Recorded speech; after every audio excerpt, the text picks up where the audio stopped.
You're listening to the Not For Everyone podcast. Listen as my two world-weary yet jolly friends discuss geek culture and cult cinema. Skip to the timestamp in the show notes if you just want to hear the featured review. Prepare yourselves for the audio drive-in. Remember to leave a glass of whiskey and a plate of ribs out for our merry and macabre hosts before going to bed on Christmas Eve.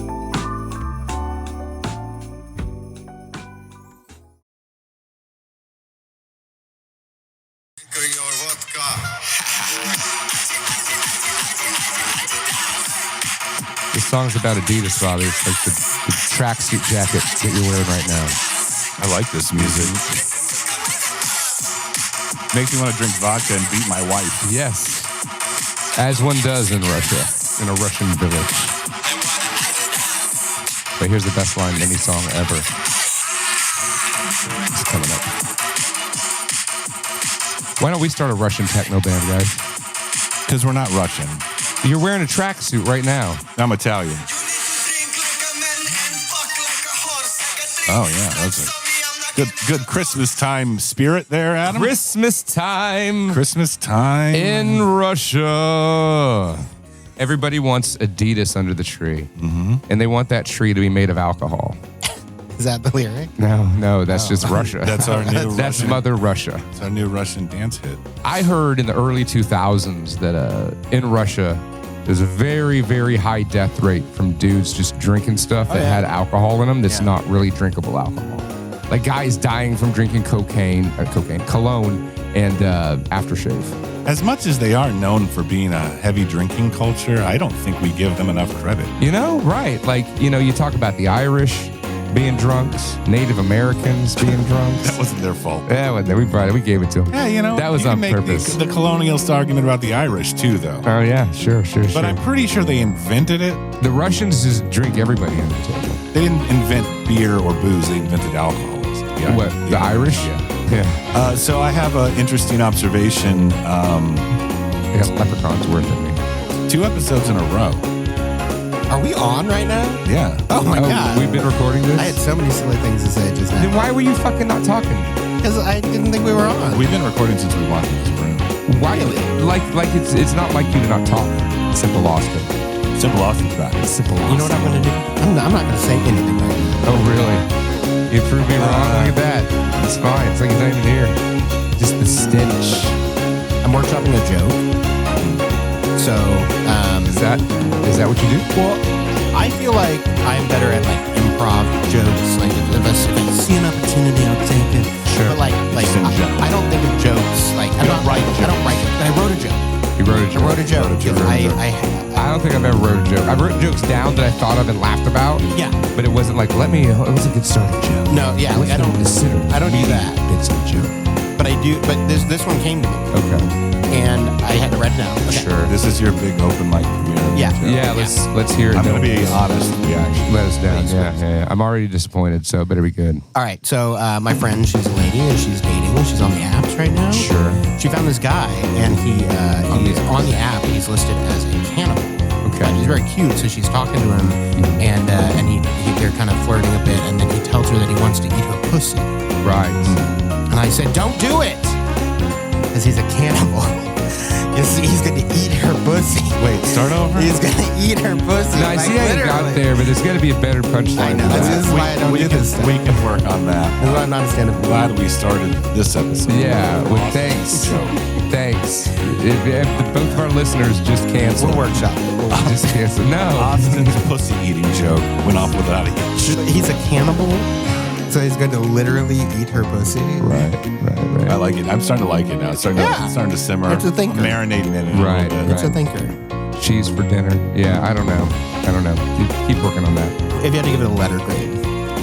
Right now, incomplete. This isn't even an F. This isn't even an F, but it's leaning towards that direction, if we're being honest. It's a good rough draft. Yeah. It's a good. We weren't grading you on it. No, yeah.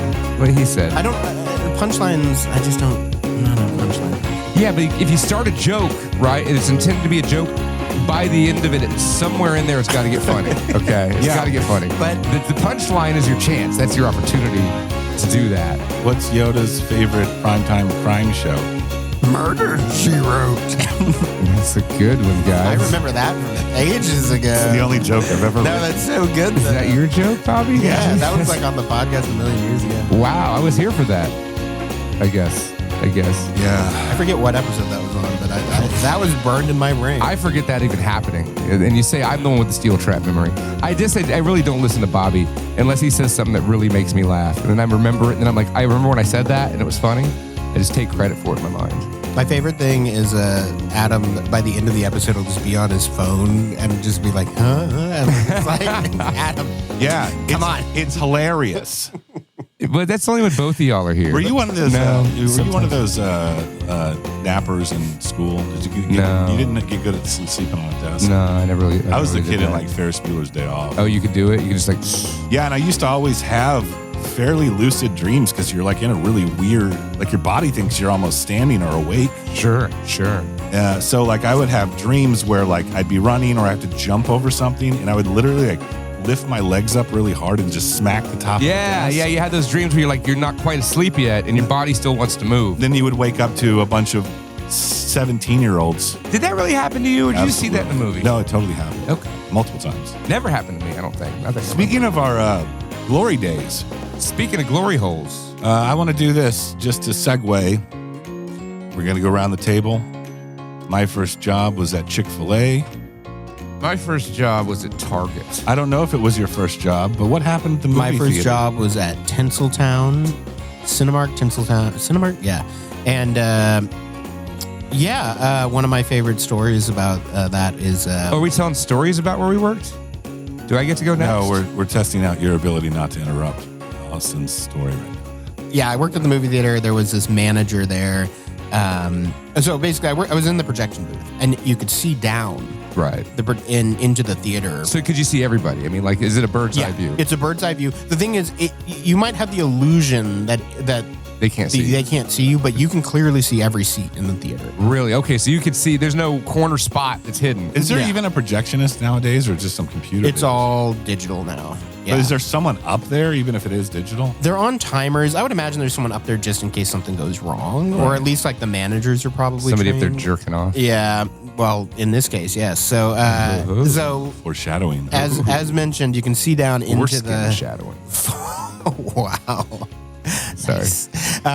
You can see down into the theater. That's how you write a joke. You can see down into the theater.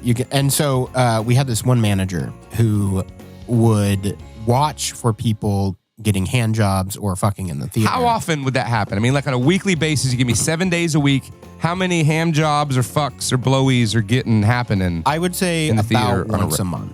Once About a once a month, okay. you'd always know. They'd come up and they'd sit in the far corner and they think like you don't know, but like that's just like them announcing like we're going to fuck now, Right. And then like they'd come up and the manager, he would specifically watch for people who were going to fuck in the theater, and then he would voyeuristically watch them. But what made it very weird was That's not weird. It's not weird that he's watching people fucking. I mean, it's. I mean, if you got the job, if that's the there's job, a whole I think that's portion weird. of the internet devoted to that. Yeah, but Yeah. maybe it's not maybe it's not uncommon, but Sure. it's frowned upon. yeah. It feels like an invasion, but also like we were this is for instructed people to, who are fucking in public. we were Let's be instructed honest. to tattle if we saw Porkies. it. We're like, if you see someone fucking in the theater, you're supposed to tell a manager. Yeah. So we had this manager, and he'd be like, if anyone is having sex in the theater, you must tell me. And do you know why he wanted us to tell him? Why do you want it, Austin? Because he wanted to watch, and he would just watch them fuck. And then what made it super weird was he would call people over. He'd be like, we have a code 4 in theater 11. And then we'd come over, and he would just be salivating, like literally like Wow. open mouth, like Nice. I mean, at least he was like letting everybody else know to come check it out too. It was a different time. It was a different time. Yeah, there was, we had razor phones back then. You had to do what you had to do. So in the year 2000, what year was this? You think? This was probably 2006-ish. Okay, so in 2006, the regular movie theater at the time, at least once a month, there were people getting promiscuous in the theater. Hell yeah. I wonder if those numbers have stayed the same, whether they've dropped.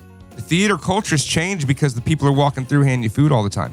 That's true. But Interesting. I have seen the people do the corner thing, and I'm like, oh, they fucking. Right. They fucking. So anytime you see somebody go in the top corner, you can assume they're fucking. But now like seats are pre-bought, right? Like half the time that seat's already sold out. When I buy tickets, damn, the corner somebody got the fuck spot. Okay, let's break this down for a second because there are varying degrees of getting away with this kind of heavy petting. Was there ever often like the popcorn and the dick thing, the dick and the popcorn? Well, Did you ever see that? Well, that's I mean, I could see like I would hope so. a sneaky hand to bring that job up. in a theater. Easy to sneakily get one of those. in. Okay. Probably pretty common across the. Yeah. And then second of all would be the BJ. BJ's, yeah. BJ's were very common. Now, what do you think is more obvious, a BJ or just fucking? Oh, yeah, fucking was a little more rare. Right. I maybe saw that twice, but I mean, was it like stood up or was it just like slyly on the lap and just it was like, on the lap. On the lap. like a lot of sitting on the lap, reverse cowgirl style. Yeah, that's how you'd have to do it. And Nice. then, but actually, now that I think about it, the BJ's were way more common than the HJ's.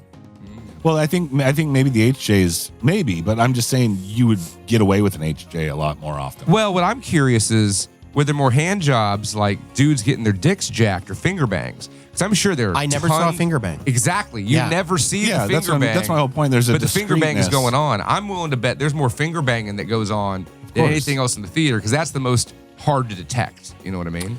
With a finger bang situation, the motion is very sequestered to just your exactly. fingers. It's just the fingers moving. Nobody can see my fucking fingers. But with a HJ, you have to be doing Right, this up and exactly. down. You're Yeah, not but gonna if notice you've got like a jacket or something, a blanket. It's very common to take blankets in the movie theaters these days. Yeah. For thanks sneaky old hand people jobs. and hand job people. And you can also use the blanket as like a satchel and just fill it full of snacks. So you don't have to buy any of the overpriced shit there. That's true. It's true. And I went to the movies the other day. Went and saw Kraven the Hunter, starring fucking Fat Russell Crowe. The Marvel movie. So it was just, I don't know why Sony decided to make a movie. Remember when Morbius came out and I was so excited because like Morbius was like my favorite shitty Batman villain. My second favorite shitty Batman villain was Kraven.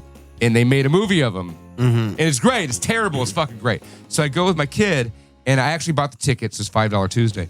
But like, I just walked in with a bag of fast food like in my hand and just walked in. oh, no one cares. No one Nobody gives a cares. shit Nobody about cared it back anymore. then. They care now. In some places they care now. In New Braunfels when I was a kid, those ushers were assholes. Like they would they'd be walking through with a flashlight and shit. Like what the fuck, motherfucker? You No know? way. Yeah, nobody bows to corporate policy like they used to. But I went to the movies last night and I went and saw that Lord of the Rings cartoon movie. The anime is pretty fucking badass. It's like got Helm Hammerhand. Remember the name Helm Hammerhand? Story about the daughter of Helm Hammerhand. I think they were like trying to make up for the fact that in the Lord of the Rings movies, there's literally no conversation between women in 16 hours of film. Yeah. So it's like, it's a girl power thing, but it's badass. It's fucking awesome. It's like anime style. So now Lord of the Rings passes the Bechdel test. Exactly. Great. Exactly. The franchise what we needed. has done it. And it took Japan to do it. But no, I went to a theater in Austin, like the Regal Theater or whatever. And like as soon as you walk in the door, they like check your ticket. At the one in San Marcos, like they don't check your ticket. Which one did you go to? Westgate. That's right by my house. That's one I go to all the time. Oh, really? We walk in all the time. I feel like I should go up and show. I'm like, we did buy a ticket. They're like, we don't fucking care. Really? Yeah, They all asked the me for time. mine when I walked in. Maybe I look fucking And if you, thuggish. I don't Because know. you're always there. You're always fucking there. Yeah, they know us by name. No, like You're a fucking fixture. the thing is, we do go a lot on just random weeknights where they don't have a lot of staff, and so. But one thing I will say is, if you want to get into a movie for free, there is a two-step process. One is you go up and you just go, oh, I'm gonna just buy some popcorn. They're like, okay. You go buy the popcorn, then you People do that? Yeah. We go to a movie theater just to get popcorn and leave? The movie theater employee is not there to question your decision. Like they don't. I know, but like Yeah, like people did do that though.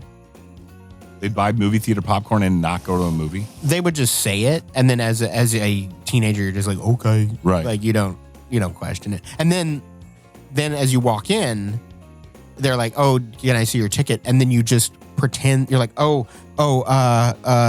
and then you fumble around with your popcorn as if it's inconvenient to you, and then they'll just be like, oh, you know what? Don't worry about it. That's how it used to work, and that trick worked every time. Right. And that came out of years of understanding the psychology of a movie theater Yeah, usher. okay. Thank you for teaching me this shit. Also, they've figured out how to not have every theater full all the time because they've just gotten better at ticketing systems and all that. Like, it used to be, okay, when Spider-Man came out, I was working at the movie theater. The first Spider-Man, the Sam Raimi one. we didn't know how to deal with a movie of that size. With Willem Dafoe. With Willem Dafoe. We didn't know how to deal with a movie of that size, so there would be lines out the door. You remember the days of lines out the door? That doesn't exist anymore. No. Yeah, you just buy it online. Because they figured out how to do all that now. But back in the day, they didn't know. They would have, like, they'd literally be like 2 showtimes of Spider-Man. It's like, no, bitch, you got to load up 10 showtimes a day somehow. Well, that's how it is now. There's way more showings than there used to be. Because it used to be like there was 2 showings a day. But there's also less movies. Now? Yeah. No. And the theater runs? I think so. I don't know. No, I think that is true because, Like less movies that have a market that's going to go see them in the theater. well, this is what's true. They stock less big movies budget and they put releases. them on more theaters. Or they put them on streaming. Because what happened, I was there for this whole process. Now a lot of it goes straight to streaming. And it's not the same stigma. That as adds straight to what I'm video. saying too, yeah. Yeah. Go ahead. Well, like, okay, so I was there for Lord of the Rings. I was there for the Star Wars prequels, like all that stuff. When all that came out, I watched it as it developed over time, how to deal with all that stuff. And so, like, Spider-Man was on 2 screens. They would have that on 8 screens now, right? So what you're saying is true in that there may not be less movies produced, but there are less movies in the theater. Yes. On a 20-screen megaplex, they don't have 20 different movies. They have 4 movies on a bunch of different screens. Right. And there's other distribution options now. It's not everyone just trying to get in the theater, or you crunch the numbers on like, well, we're better off just putting this straight exactly. to blah, blah, blah. Or producing ourselves and put it on fucking YouTube, which happens now. I remember when we did Lord of the Rings, Return of the King, I think, or whichever one. Yeah.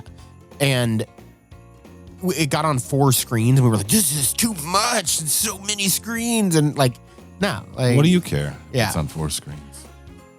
I don't know. Fucking nerds. Yeah. Yeah. Anyway, cinema history. It's fun. Speaking of cinema, Oh, a present. Oh, is it a present? It's a VHS video. Another wrapped. Another wrapped VHS video. Now, folks, you might not remember because you never listened to this before, ever will again. But last time I was here, Bobby gave me a present of Burt Reynolds and Cop and a Half on VHS. So now he's handing me another video, and I'm guessing this is going to be a Christmas episode. It's going to be up to snuff with like Mr. Destiny that I also have. You never know. You never know. Let's see what it is. It may not even be a video. It might not. Bobby, I'm very That's impressed totally with your a video. rapping skills. Yeah. Do you do this or Sarah do? I did it. That's good. Oh. The Principal. Yes. All right. The Principal, starring Jim Belushi. James Belushi, Louis Gossett Jr., and Ray Don Chong.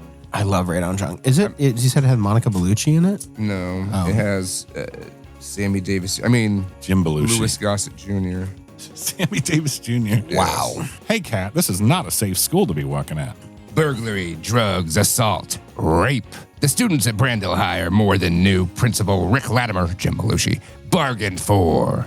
Gangs fight to control the school using knives, even guns when they have to.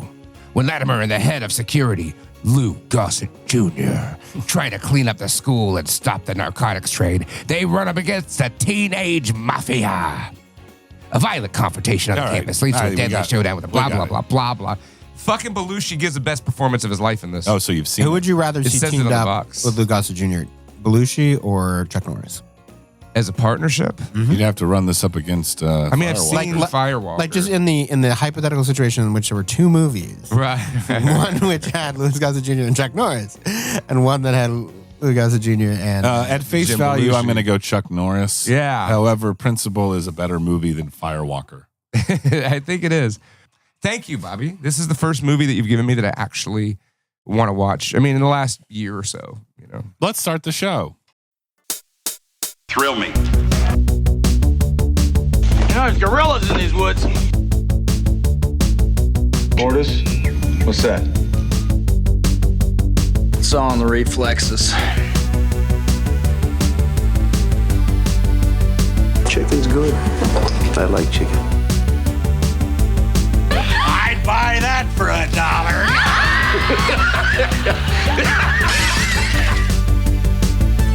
Die in the wind. Die in the wind. Oh, wait.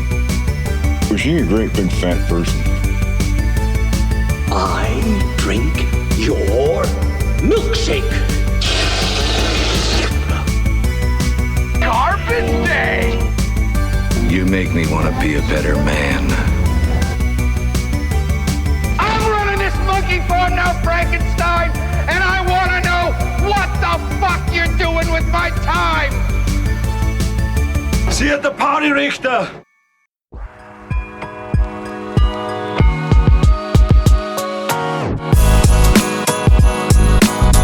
All right, you're listening to the Christmas 2024 Christmas party episode. Simple Austin made it 2 episodes in a row. It's a technicality. It's a We're all very happy for you. We're all very celebratory of that this evening. My name is Snobby Bobby. Right in front of me, we're bringing it back. It's that time of the year. It's the Christmas Monkey. Crude Dude here coming at you, that pork chop movie. And continuing the tradition of body horror Halloween. We are well into Christmas season. We're going to do Christmas is in 2 days. I would argue the king of kings of body horror. The greatest of all time. Quite possibly. Yeah, I think about that a lot. I'm trying to think. The greatest of all time, directed by the greatest of all time. Mr. Dave Crommenberger. David Crommenberger. Oliver Cromwell directed Videodrome. Guy's made quite a few great movies, and this one's fucking great. Yeah, Videodrome is in my top 10 favorite films of all time. And good. Dave Cronenberg is tied with Joe Dorowski as my favorite director of all time. Because I feel like David Cronenberg is the most cerebral filmmaker ever. Period. Sure. Full stop. Yeah. Videodrome is full. We'll save it for the review, but it's full of ideas and concepts. But like, I saw your notes. You took a lot of them. I took a lot of notes. But yeah, there isn't a filmmaker who does cerebrality, for lack of a better word. Yeah. Cerebrality. Cerebrality. Cronenberg is the king of cerebrality. Yeah. And it's great because if he was just cerebral, maybe it wouldn't work as much for me. But then it's he's like cerebral and raunchy. and schlocky. And I'm like, Schlocky, yes, this raunchy. is 2 great tastes that go great together. This is one of the realizations I have now that you said that too is like, you know, we're talking about with the substance, the modern body horror. Yeah. Is it's very Cronenberg in that sense, where it is that combination of like a smart movie, Right. but the trashy. visual elements of Trash. trash, Yeah. done very well. Yeah. Dude, there's bums and they go to a mission, like an outreach from a church, and the church sits them all in front of television. Just save it for the podcast. We're on the podcast. Oh, well, sit them save in it for front of the fucking review. televisions, all right? It's a fantastic movie. We'll talk about it a little more later on in the show, where we might have a special guest or two stop by as well. Wow. It's a fucking full house tonight. It's a Christmas party, Christmas monkey party. The monkey parties with the Olsen twins. The monkey They party. look like fucking monkeys, those children. You never just want to like see them thrown at a tree or something? They were in that Mary-Kate and Ashley Olsen movie. I think it was called To Grandmother's House We Go. Have you seen that? I believe it's the Christmas edition of their video expanded universe. Did they play cinematic like universe. twin monkeys or just like the same 2 monkeys playing the same You know, kid, I'm like proud on to the say I've couch? never seen it. Really? Never seen it. I don't believe it. But to Grandmother's House We Go to movie recap. Oh, movie recap. I've been watching a lot of gay movies. Define Bobby gay. said he wanted me to talk about this movie. Last time I brought up a movie like this, y'all yelled at me. I have a lot of questions. I'm down to yell at you. Fair. Let's do it. Let's hear it. Let's just do it and you can yell Let's at hear me. what you watched. I watched Wicked. We can't treat him like a guest every episode. Wow. Well, that's what I'm saying. Sweet. This is Well, I not mean, a but movie that we talk about on this podcast. Let's hear about it. No, of course we want it the is. review. We Wicked want the is a review. major pop culture touchstone this year. Sure. Ask a gay guy. And I'll say Ask a this. gay guy. I'm a fan of Wizard of Oz lore. It is very Lore heavy. balls deep in Oz. Like, so much. And it's a great movie. I loved it. I thought it was excellent. And What'd you think of Tim Burton's Alice in Wonderland? I did not like Oz. This is better than that.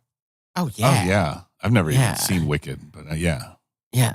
All right, wait, do you like the Alice in Wonderland? No. No, it's bad. No, it's not good. We But I talking- can't imagine Wicked being any better. You know what? I did like the Sam Raimi Oz movie, though. Yeah. With Jimmy Okay. Franco. That was a good one. Yeah, Oz is badass. I do like Yeah. Oz. When I was a kid, I'd go to the library across from my house and they had like the old Wizard of Oz books. I wish they would do series. like almost like a Game of Thrones style thing in the Oz. It verse. doesn't have to be all. Well, this is fucking 2 edgy. movies, so it is like this is going to be of course it's 6 gonna be hours of content God of damn it. Oz Of course it content.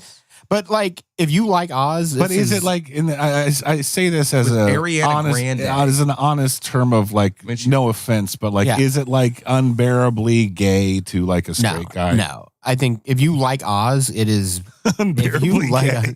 it is not Spelled unbearably gay. BEAR. No, I mean it's a musical, but it's good. Like it's legitimately good. Yeah, I've heard a lot of the songs. I'm not afraid of musicals. We all know this. Ariana Grande is actually a good actress, which I didn't know, but she was on SNL and she was killing it, and her acting was good. She played a bunch of different roles. Bobby, do you watch Saturday Night Live? Not in 2 decades. Same. But there's a lot of people in our age group, like this guy, Yeah. and all these other fucking people I know. I They're watch like, it every week. yeah, fucking Saturday Night Live, really? It's good. It's always been inconsistent. It has gotten better compared to like the last 6 years or so. Look, there is this myth that SNL was like Chris good Farley during was on one there. era or It's whatever. your generation. I've been watching so much old SNL, and I'm like, oh, it was always shitty. Mm. Like there's always like 2 good skits per episode, and the rest sucks, and that's how it's always been. Right. And so, but the thing is, the 2 that are mainly good sucks. Well, the 2 that are good are like really good, and then the rest of them where you're like, okay, that was all right. Like, but it's Writing I watched sketch every week. comedy, like they're just a machine at that place. Right. They right. just have to fucking. It's like we go to our jobs and do dick around on emails. They're sitting down like writing sketches and hope it gets pushed through. It's somebody like, you know what I mean. So like, But some of them are like I would say about 1 per episode. There's one that is legit great, where it's like that was such a good idea and so funny. yeah. Look, Wicked is not unbearable to a straight person. It's very good. The singing's good. Ariana Grande. All right. Let me ask All you right, you this. already said her fucking name like 3 times. I don't want to make this. Cynthia Erivo, excellent. I don't want to make this another episode about gay stuff. Thank you, Bobby. But Thank you. no, for I'm not stepping saying in. that's not my way of saying don't talk about Wicked. I want to. Remember how you said we yelled at you, Austin? Well, fuck you, Austin. Is it gayer than the musical Rent? No. Okay, because nothing. No. That movie is literally just a bunch of gay people Okay, cool. dancing and singing. All right. Now there's anything wrong with that. The movie Rent also kind of sucks. Wicked is good. I'd say go see it. If you're a big fan of Oz, it's great. I read all the books, not all of them, but I read a lot of them, and I always loved. You get that free Disney Channel weekend because we never had it. We never subscribed to it, but you get a free weekend every few times a year, you know? I remember that. And I would fucking, that was the only time I ever watched Labyrinth and Return to Oz. And sometimes you'd catch it, you put your sister's 3rd birthday tape in there and you tape right over that shit. Tape right over that shit. I want Man, some Return to Oz was wheelers in fucking my weird. life, bro. Fucking weird, dude. Those wheelers fucking bug me out. Still fucking do. I want to watch Pippi Longstocking. Bitch not just this like bullshit. changing out her heads and shit. I think that movie's cool. It's great. It's fucking Yeah. great. It's awesome. It's very dark. It's kind of fun. So do you recommend Wicked? Thumbs up. All right. Thumbs up. Thumbs up your butt. Thumbs up. So I watched some. What did you watch, Adam? I watched just a long list of films from various directors, but I'm gonna focus on one guy who made a musical. One of the musicals I think we all agree is one of the best musicals out there, The Phantom of the Paradise. Oh, hell yeah. Yeah, so Mr. Brian De Palma, that guy's great. We're talking about De Palma because I watched Body Double, right? I'd never seen Body Double before. Great movie. It's fucking Brian De Palma movies He likes Alfred Hitchcock. are a lot. Alfred Hitchcock movies with tits. Yeah. That's exactly And like gore. and gory violence and tits, and they're It's fucking almost- amazing. Let's take a lot of the themes of exploitation movies and do it right as if I'm a sophisticated filmmaker. Right. Yeah.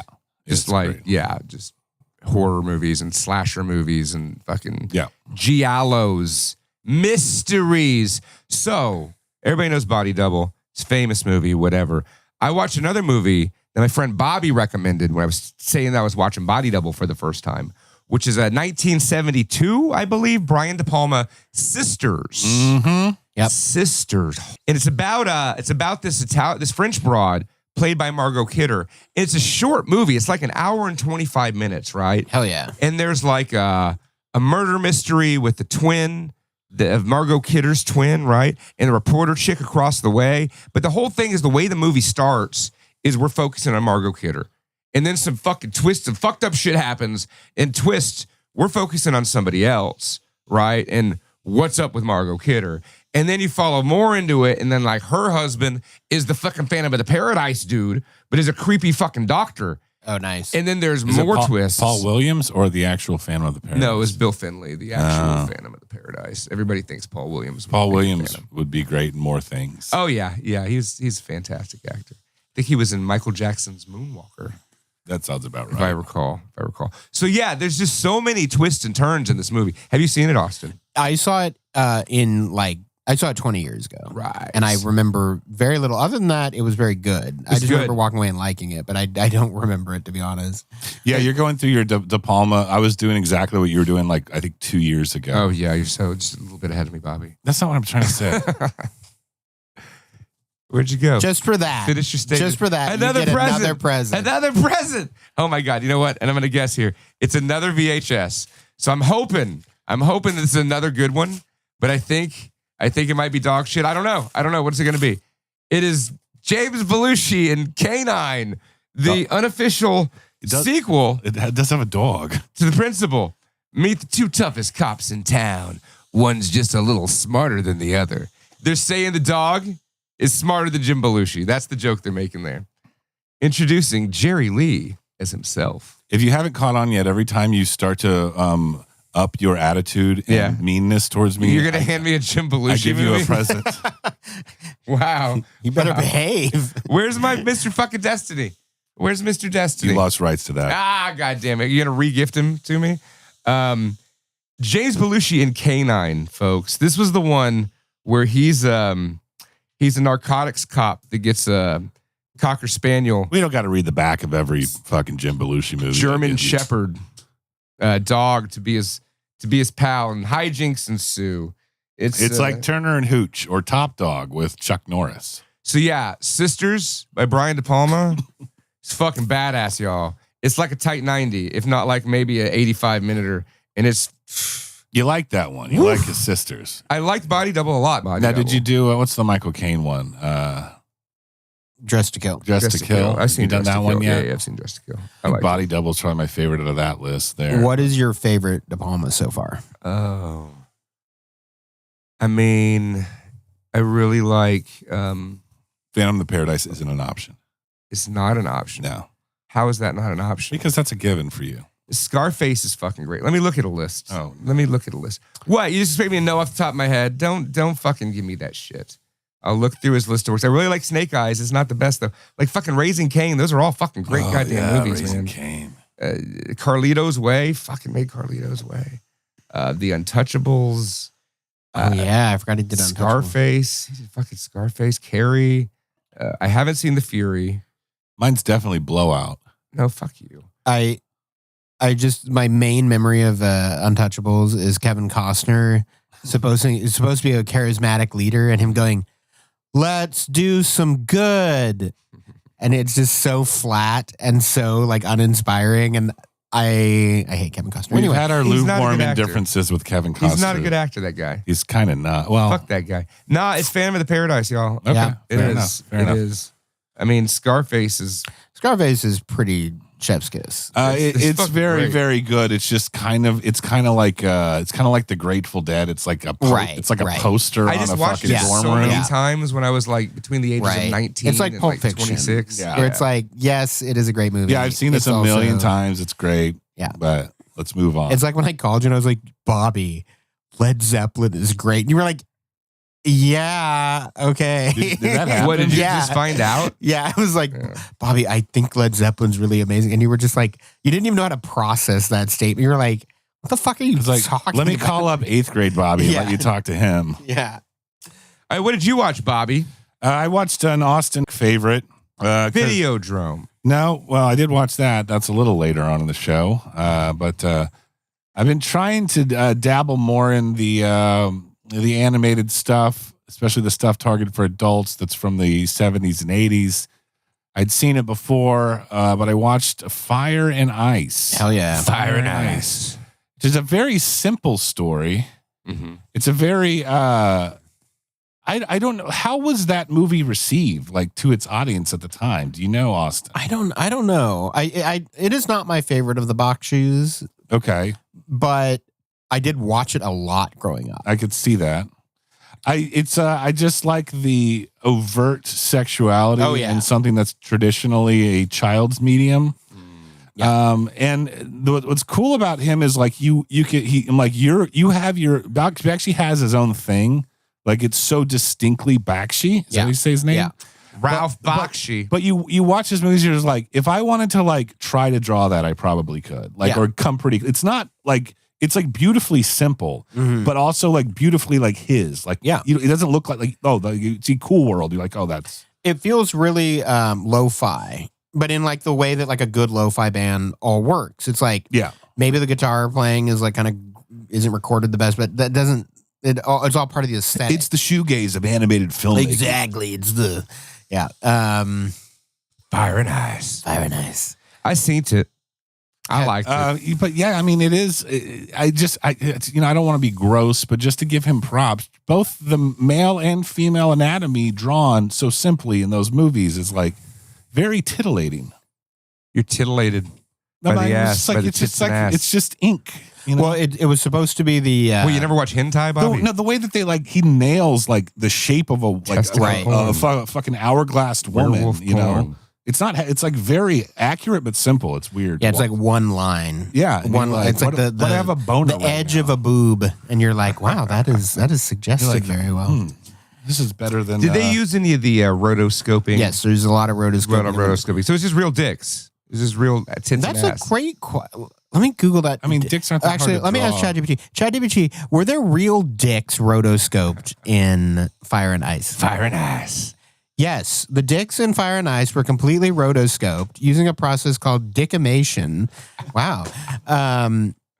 It's official. It's official. That's how Bakshi did it. No, so that movie was supposed to be like the Frank Frazetta movie. Right. In fact, I think even like the guy on the cover was an homage to some Frank Frazetta painting or something. But, I'm sure. I mean, even heavy metal is pretty. Yeah. Oh, yeah. I mean, all that stuff. I was so into adult animation, like when I was younger, like Wizards, Fire and Ice. Wizards is the one I watched. What Heavy are the Wizards was like that like infamous movie that when I was so like cool. 10 years old, like I had to see. And Yeah. like, holy shit. So cool. One of the first like times that I like got to know you, I was homesick from Fire work. You're like, Nice. oh, I'll bring you some DVDs over, and you brought me like Wizards and like. I was like, Wizards, all right, and like Freeway or something. Yes. The Kiefer Yeah. Sutherland Oh, one. I'm like, fuck yeah. right on. Past me is like. You're pretty cool, dude. Yeah. This will make you I feel just love better. being like, you're sick? Watch Freeway. That movie's so good. Have you watched Freeway 2, Confessions of a Trick Baby? I have seen it. It's fucking You great. see Vincent Gallo's penis in Oh, that fuck. movie. I like you do in every goddamn movie that he's in, apparently. That's Vincent Gallo likes to show off his dick. He does. God bless him. Yes, he does. That's ChatGPT about Vincent Gallo's dick. Austin. ChatGPT, what about Vincent Gallo's dick? Vincent Gallo's dick is very nice and long. No, I don't know. Jesus, Chat GPT, you little Calm slut. down. You little slut. Keep it in your pants, ChatGPT. What else did you watch, Austin? Well, I do want to talk about a game I have been playing because I've been obsessed, and I have not yet taken up a slot of talking about the games on the movie podcast yet. The game I've He's been getting playing. a little too big for his britches. You know, I like think. he thinks he's a fucking co-something or over here. All Just right. let me have Keep it. it simple, pushing Austin. the envelope here. But Yeah, okay. right? The game I've been playing is called Balatro. Balatro. Is this a like a video board game? It won Independent Game of the Year. Wait a minute. Is this a board game? Never heard No.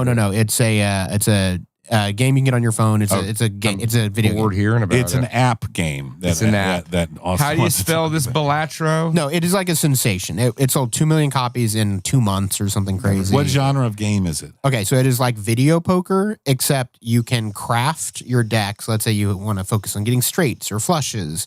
You can craft your deck to be more like what you want. And then you have a slot of jokers that combo together with your deck. And so you have this deck crafting plus synergistic element. It is insanely fun. Ugh. You Okay, said never mind. synergistic. So element. it's Come poker on, Austin. plus RPG. the fucking TED Talk. It's a rogue-like poker puzzle game. How is it roguelike poker? You lose your cards? Once you die, you try to beat the score every round, and if you can't beat it, you're dead, and you have to start over completely. Let me There's ask you no this: continuing. it is a card game. Is it a card game you could play without a computer, like without the app? Like, could you? No, it's So I think about that. I'm like, a lot of like card games are blowing up, but it's like there's no way you could play this without. It's very much you have to have the app to keep track of all the scores, Right, to be like and the, stuff, yeah. the middleman, basically. Exactly.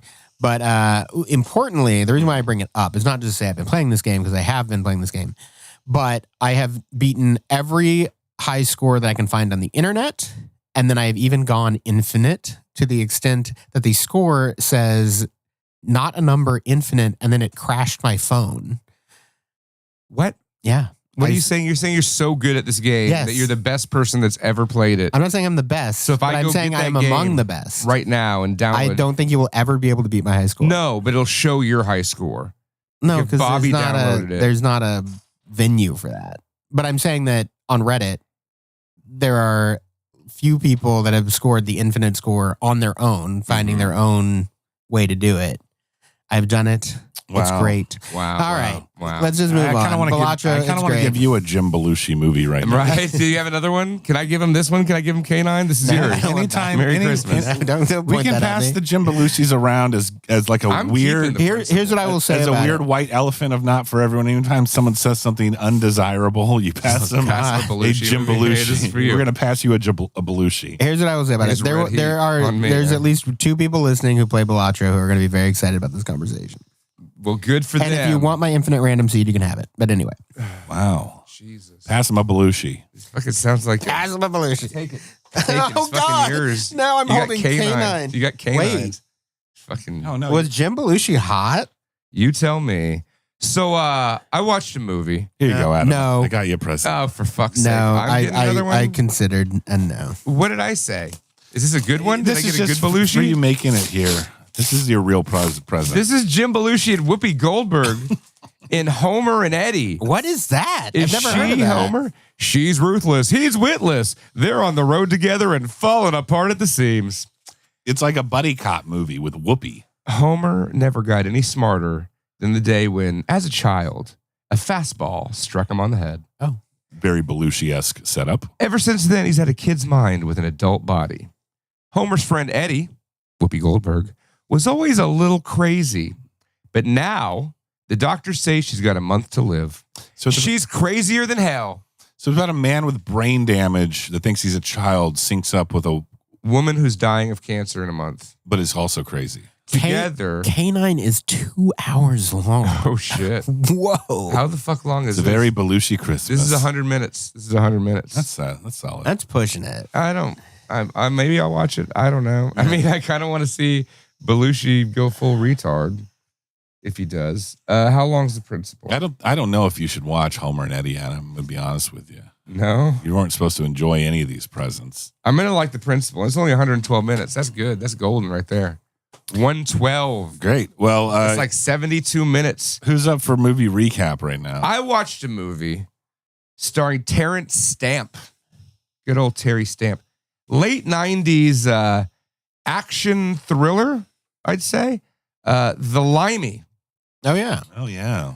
The Limey. So Oh, yeah. Who directed that? I that's a forget. Soderbergh. Oh, that's right. That's old Soderbergh did it in the 1999. Dr. Pepper. And it's about this guy, this Limey, this British man, Terrence Stamp, whose daughter dies in LA. So he's been in and out of prison her entire life, most of his life. And he knows that if something happened to his daughter, it had to have been something fugazi. So he comes over and just starts fucking shit up. And it's very strangely shot. It's like weird conversations. It's just constantly like skipping around what the camera angle is. It's short too. Like it's not long when it gets right to the fucking point. It's got Peter Fonda. Peter Fonda's the bad guy. Ooh. Peter Fonda and Luis Guzman are the Luis supporting. Guzman was in everything. Yeah, he back was the in 90s. everything for a while, and then he went away. That movie, it's an hour 29, 30 minutes, an hour and a half. He's like the Dick Miller of the late 90s. That's Luis a good Guzman. comparison. I like that. When it comes to like a movie where there's like an old dude that's a heavy, you know, Yeah. that just goes in and fucks shit up, like Terrence Stamp is really good and scary as that. Yeah. I mean, he was Zod, if I'm right. If I'm correct, he was. right? Like, Yep. like he was like trapped in a mirror in space by Superman. Yep. For being such a fucking asshole. Imagine him as an old limey cocksucker, like showing up and just bashing people in the Watch head. the language there, Adam. What? Just watch. Give him a Belushi. Give me. Are there more? Oh my God, he's got a Are you fucking serious? We're not going to waste all the Belushis. Yeah, we can't waste all the Belushi. I'm still keeping my hands on the principle. But we do need to see who ends up with the most Belushis at the end of the night. Oh, Wait, who gets to decide? Okay, we can hand you a Belushi too. It's all fair game. All right. But you don't win if you get more. You lose if you get the most Belushis. All right, well, Adam has 2. Well, I'm keeping the principle, so fuck y'all. So, I mean, I could tie it up right now if... I haven't done anything. I know, you're fine. You're just trying to power play. What did you fucking watch, Bobby? I just invented a new game called You Fuck did. Your Belushi. Fuck you and your fucking Belushi. It's a Belushi kind of Christmas. I watched a classic 1966 Western, spaghetti Western, directed by Sergio Leone. The Good, the Bad, and the Ugly. But you never seen it before, Bobby? I had seen it. It had been a long, long time. And then it's one of those movies too where you're like, it's always kind of like hovering in pop culture. You're like, yeah, I've seen that movie. And then I watched it, no distractions, lights out.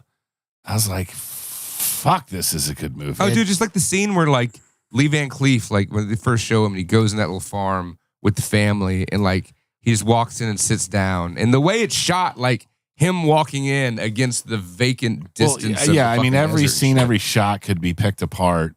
Like it's just so good. Like so many, like all the score, the performances, the casting, like everything. My favorite thing about it though is like it is this more nuanced take on the Western, whereas in the 50s it was kind of more melodramatic. But it's literally called The Good, the Bad, and the Ugly, as if it's like this like distinct definition, like this very binary definition. But no, like not at all. Like Clint Eastwood's he's just the best of the three. Yeah, but he's kind of a dirtbag. He's too. a total dirtbag. I mean, he's a gun for hire. I love that about it. I was going to say there was something that changed between the 50s Westerns. Like I can't really watch the John Wayne This is white hat, stuff. black hats. It's like, it's just it's melodrama to like, well, what do we do with this now? Let's make it a little more. Also, there was some like naturalistic thing going on where like the ones in the 50s, it's clear they're in a studio. Right. They're like, there's a fake forest behind them and then like the spotlight is on them and then it just looks so cheesy. But something about The Good and the Bad, the Ugly. It's also a foreigner's perspective on an American genre too. Yeah. And they did it the right. Sometimes they do like Troll 2 or like Samurai Cop where it's like funny, but like not I good. don't know who started the spaghetti Western. Like what Italian guy was like, we make it a Western. I mean, Sergio Leone is like probably the guy who popularized it. He's the most famous of them, but like who was the guy whose idea it was? It was some fucking producer, they were like, it was the Italian filmmakers. They were like, well, Westerns are big. Let's do our own thing on it. It's kind of like our own spin on it. Yeah. And then again, I don't know how organic it is, but it's just like a foreigner's lens of American genre film. And they did it better than Americans did. Well, it was kind of old hat. I compare it the to Italian stuff's the best fucking Westerns out there. I compare it to like the watershed of like when Dark Knight or Watchmen came out. It was no longer like stop the bank robber, Spider-Man. It was like, okay, we're going to do something different with this genre and make it more like realistic and like actually apply it in a real, you know what I mean? The comic books, like in the 80s. Yeah, like when the 80s comic thing was a lot less like, you know, because you grew up. Anyway. I can see it. That's all I'm saying. But yeah, it's like believe the hype is what I would say about that movie. I would say it's pretty much perfect. It's not my favorite movie, but it's a perfect movie. It's great. It's long. It goes. I had the extended edition. I have that version of it somewhere on DVD. I have that woman singing. It's also a very funny movie. Yeah. It is fucking. There's a lot of movie. funny parts in that. Well, movie. that's Sergio Leone movies. Like he's got a whole handful of Westerns. I mean, he's got I'm gonna knock out Fistful of Dollars and a few dollars more. And you know that Fistful of Dollars and For a Few Dollars More are based on Akira Kurosawa movies. Yeah. Faux realsies. Yojimbo and. But I mean, I could spend the whole episode talking about Good. Well, I'm gonna piggyback off of that because I did watch one of Sergio Leone's Westerns recently in the last couple weeks. And then he's got to cut like Once Upon a Time in the West is it's arguably it's as good as it's right up there with I the think Good, the it's Bad, and the definitely Ugly. slower than the Good, Bad, and the Oh, Ugly. it's so fucking good, dude. Charlie fucking Bronson. I love the score in that movie. Dude, fucking Jason Robards, that whole first scene that fucking Jack Elam with a fly in his eyeball. Like, Yeah. it's fucking great, man. It's fucking great. But I didn't watch that. I watched his last Western starring fucking Rip Torn and that other guy, James Coburn. Which one was that? Duck, You Sucker. I never seen it. Oh yeah, It's also I'm gonna known- get you, sucker, with Keenan Ivory Wayne. It's also known That's a as great movie. A Fistful of Dynamite. Okay. It's about these two guys. One's a low-life Mexican bandit played by Rod Steiger. Ooh. A young Rod Steiger plays a Mexican, Weird. Juan Miranda. And then a still gray-haired but younger James Coburn plays an Irish bomb specialist. He's like an IRA guy, right? So him, or the NRA. Wait, what is it? The IRA. IRA, okay. I was thinking about like an If you investment say bond. Irish and bomb specialist, you could probably assume it's something that, to do yeah. with the IRA. So these guys meet in the desert, and they're at odds, but they're kind of buddies, but they're doing crimes and shit. One blows it up. Like, you make the hole, I'll go in there and get the shit. But it's a great fucking Western. And it's got explosions. It's got nudity. It's got gunfights. It's got everything that you come to expect from the great Sergio Leone. I mean, it's like the overlooked one. It's Wait, like so what is the setting of this? It's not a Western. No, it is a Western. Oh, it is a Western. It is a Western. It's in the Wild West. Sick. It's they're being chased by, it's Engines. No, it's a little later. It's when like the Mexican government was taken over and shit. You know what I mean? Like, Yeah. they're communists or fascists of some type, and they were like the bandits in the revolution. Like, it was the Mexican Revolution with Yeah. Pancho Villa and De In Zavala, enchilada enchilada, tacos azul. and cheesy gordita crunch. So anywho, yeah, Sergio Leone, he makes the great fucking Westerns. Yeah. And y'all should both watch that because neither of y'all are seeing it. And it's on fucking Pluto TV or Tubi and all that shit right now. Nice. Duck, You Sucker. I like it. Oh, I did want to talk about a movie that I did see in the theater. And it's weird because I don't like to bring up movies that I'm like, it was okay. And this movie was okay, but it had a lot to talk about, which is Heretic. Oh yeah, I've been curious about it. It had Hugh Grant.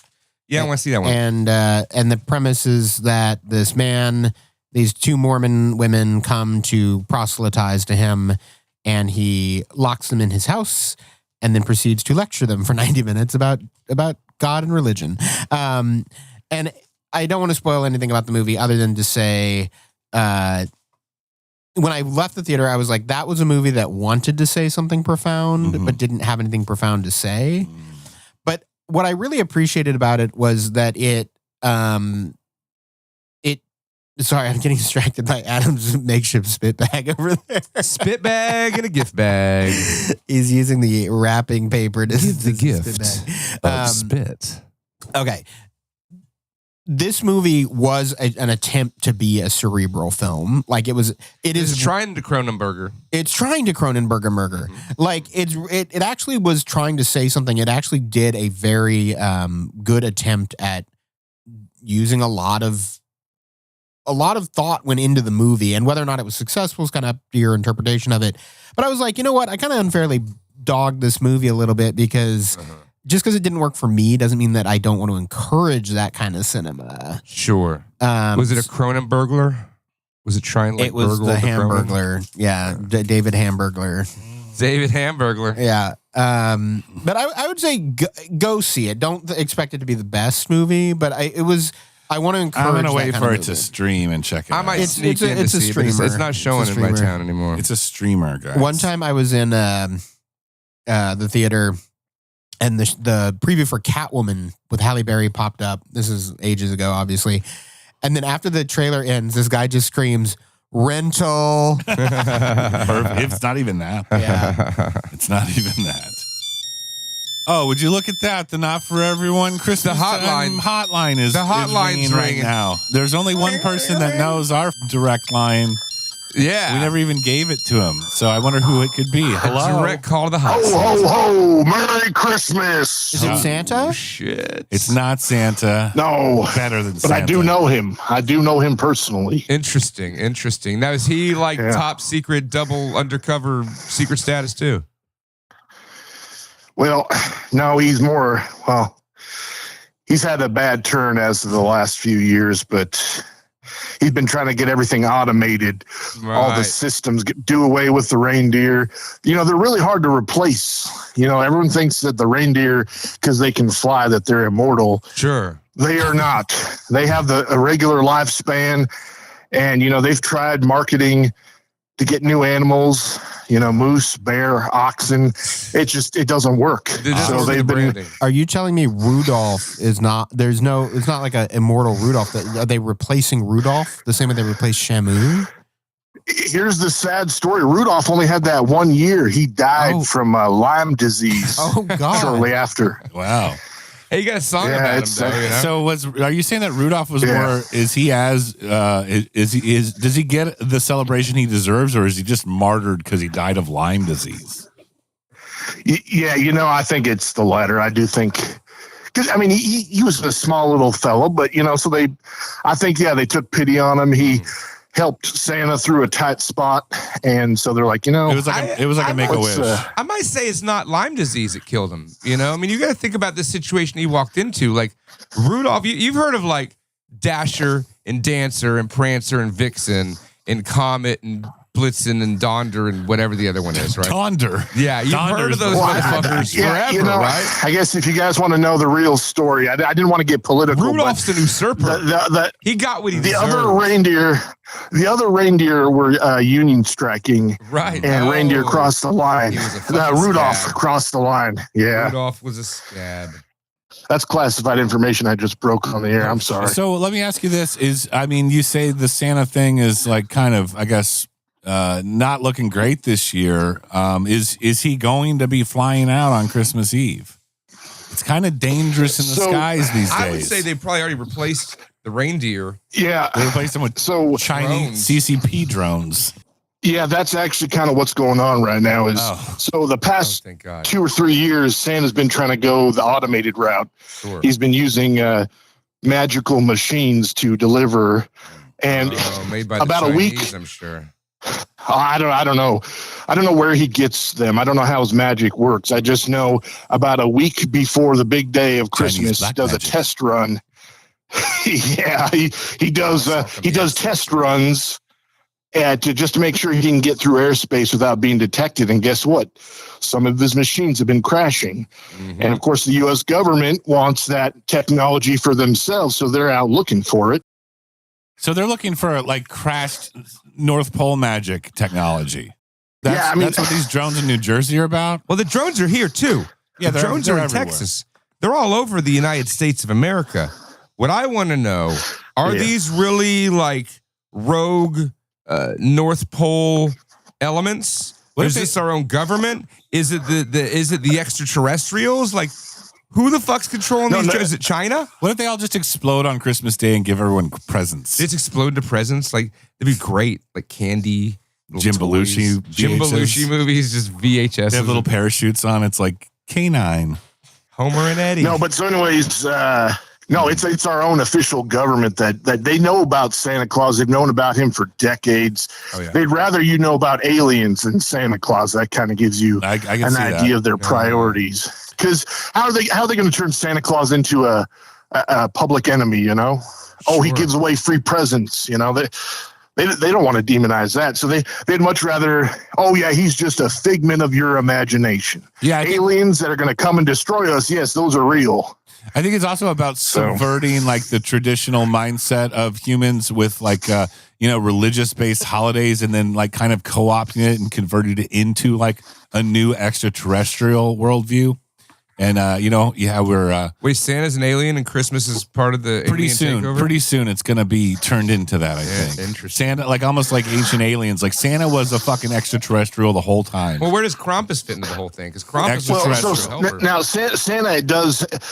I don't know how much of his secrets he's gonna. If I die after this phone call, you'll know what happened. But I won't.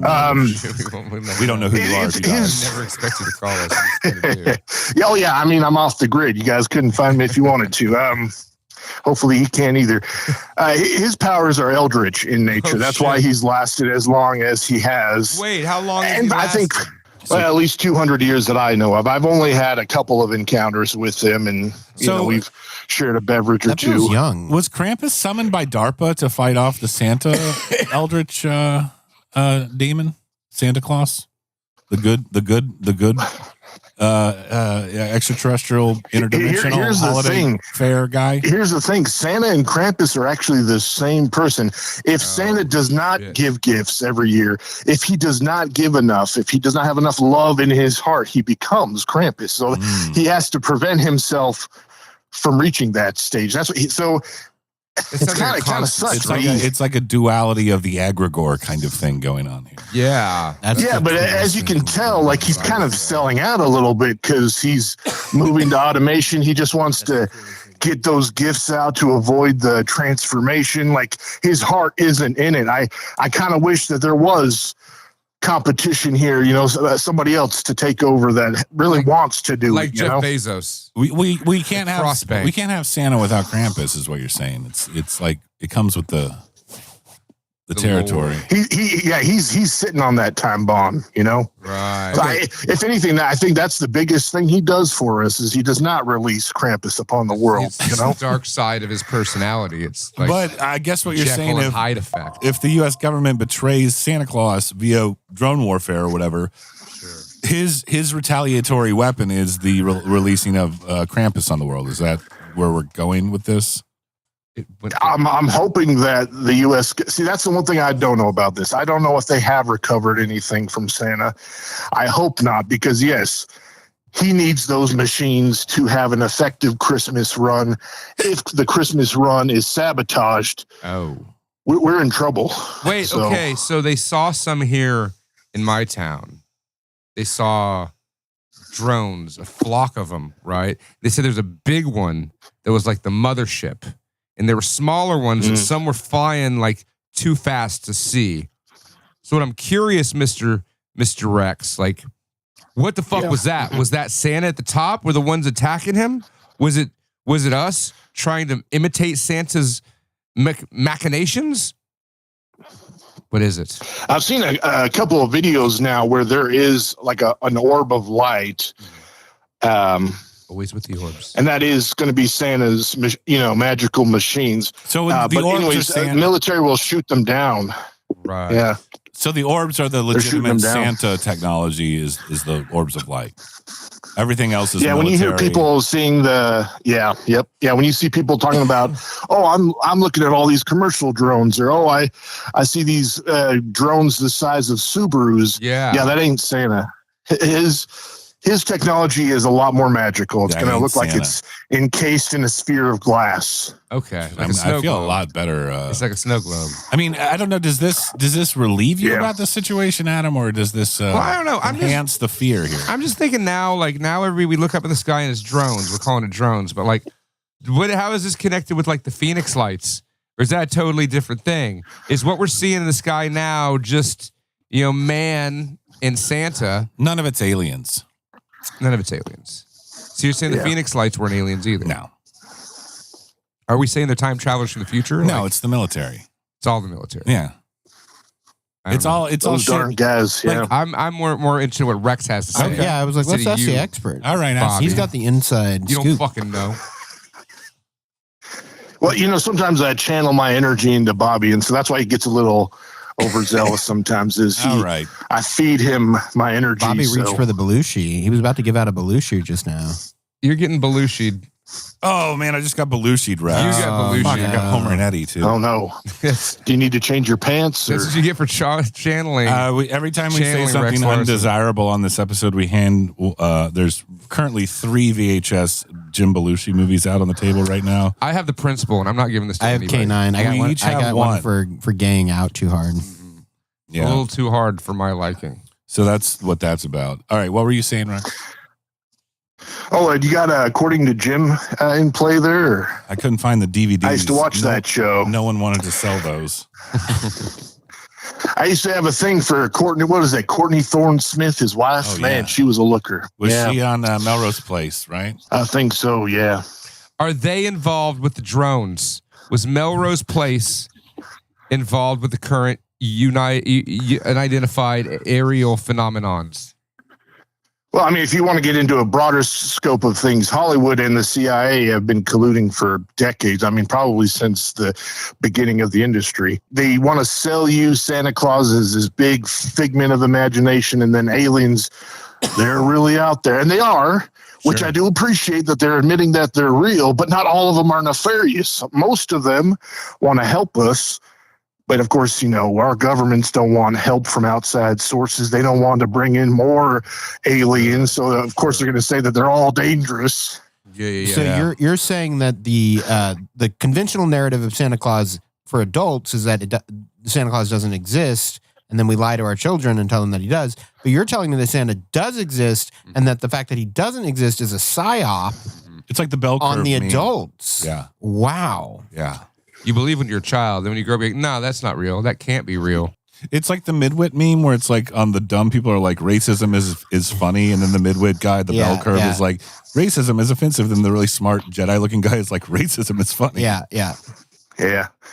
But aliens, man, they don't handle racism very well. They handle it much worse than we do. So Wait, yeah. you tell me aliens aren't racist against each other? I feel like It's they'd be more big, racist. The big slanty-eyed gray ones. All right, easy there, what? David Duke. They're not racist Sucking against slant like ass. the reptilian, the lizard face ones. Those ching chong grays. I mean, The snake dick.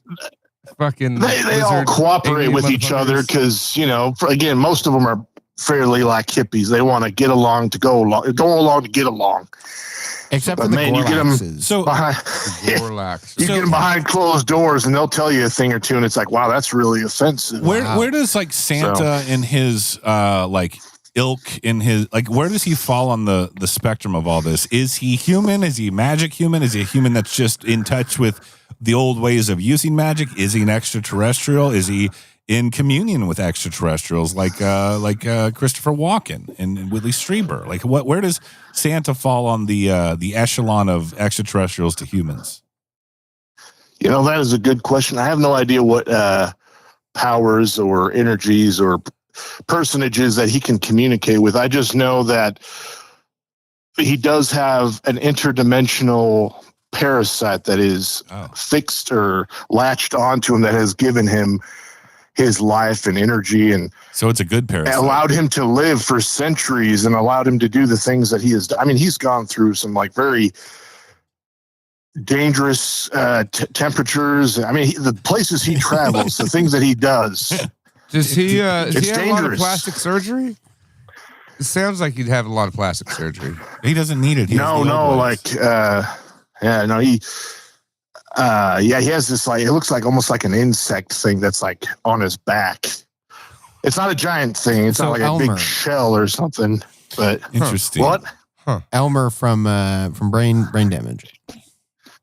Oh, you know what? I guess there's some truth to every movie, I guess. Yes. Mm.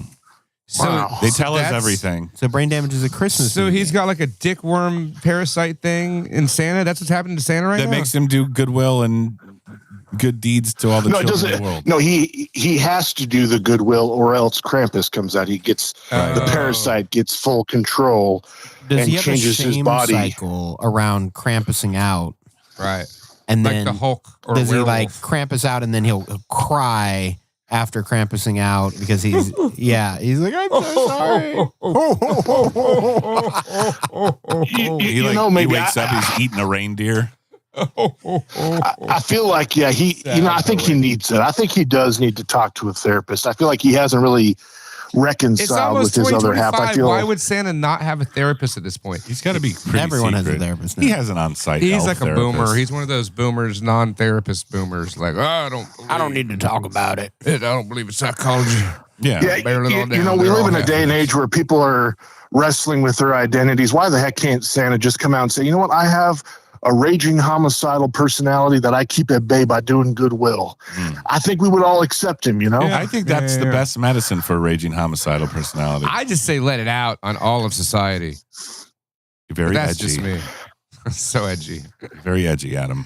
So I don't need to be worried about these drones in my beautiful It's city. just Santa Wars. It's just Santa Wars. Are these going to die out after Christmas? If you wake up on December 25th, everything's okay. If not, I mean, there's nothing really we can do about it. If you wake up with Lyme disease, we know something. You're onto something. I am going to make a prediction. I think one day they're just going to be gone and the news cycle is going to move on and like no one's ever going to fucking talk about it again. It's been shadow banned. No, it's just like it's going to be That's like how it is now. memory hold completely. And be like, remember that month we saw a bunch of fucking drones? And they're like, oh yeah, that was weird. Yeah, no, like major historical events will occur, and then 2 weeks later, people are like, "What?" And you're like, "Remember when that happened?" Yeah. Like, I guess.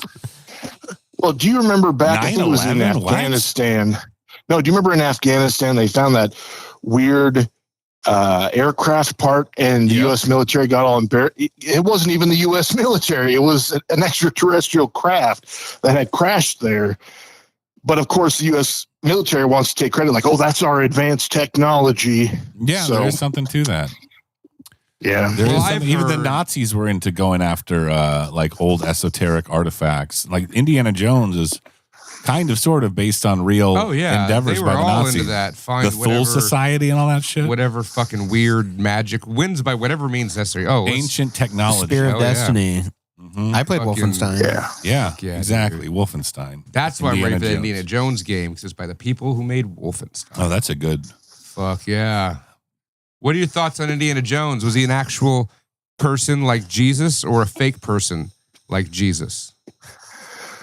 Well, there's another interpretation of Jesus that Jesus is a culmination of various cultures and ideas, and I think that's kind of how Indiana Jones is that there were several good answer crusaders. Yeah. Sure, that they kind of amalgamated it. My favorite thing, I haven't looked in a while, but on Giorgio Tsoukalos' website at one time on his bio, it was like the real life Indiana Jones. I'm like, I don't know if you can just like self-proclaim. Wait, Giorgio said he was? He's like, he lives the life of a real life Indiana Jones. Wow, with more hairspray. Yeah. He has a degree in like sports marketing. It's true. You know, that works with the Antichrist too. It's not just one person. Everyone thinks it's just going to be this one Trump figure pretending to be Jesus. Trump, There's going to be right? multiple. So it's the guy selling Bibles made in China to old white people. That guy's the Antichrist, right? You might be onto something. I think people that like make money off of preaching the good word, I think that's definitely cause for alarm. Yeah, I've always wanted to get into televangelism. I got to find a way to add Godzilla into Jesus. Presidential elections, the ultimate prosperity gospel. Yeah. Yeah. Every 4 years. Yeah. Every 4 years. But guys, I think we can end this on a good note. I think we're going to be okay. Santa, he hasn't failed us yet. He hasn't. I mean, I feel bad for Alaska. I mean, they're the ones that are going to get hit first. By what? By who? If something were to happen. Well, by Krampus, Krampus, I guess it's Anchorage. It's just a matter of time, though. I mean, what you're making it sound like, you can't keep Krampus at bay forever, right? Like, what's it going to look like the day that the elves finally stop singing? What's going to happen when Krampus takes over? And it's a dark time, the dark night at the North Pole. Like, to everything, turn. It's like.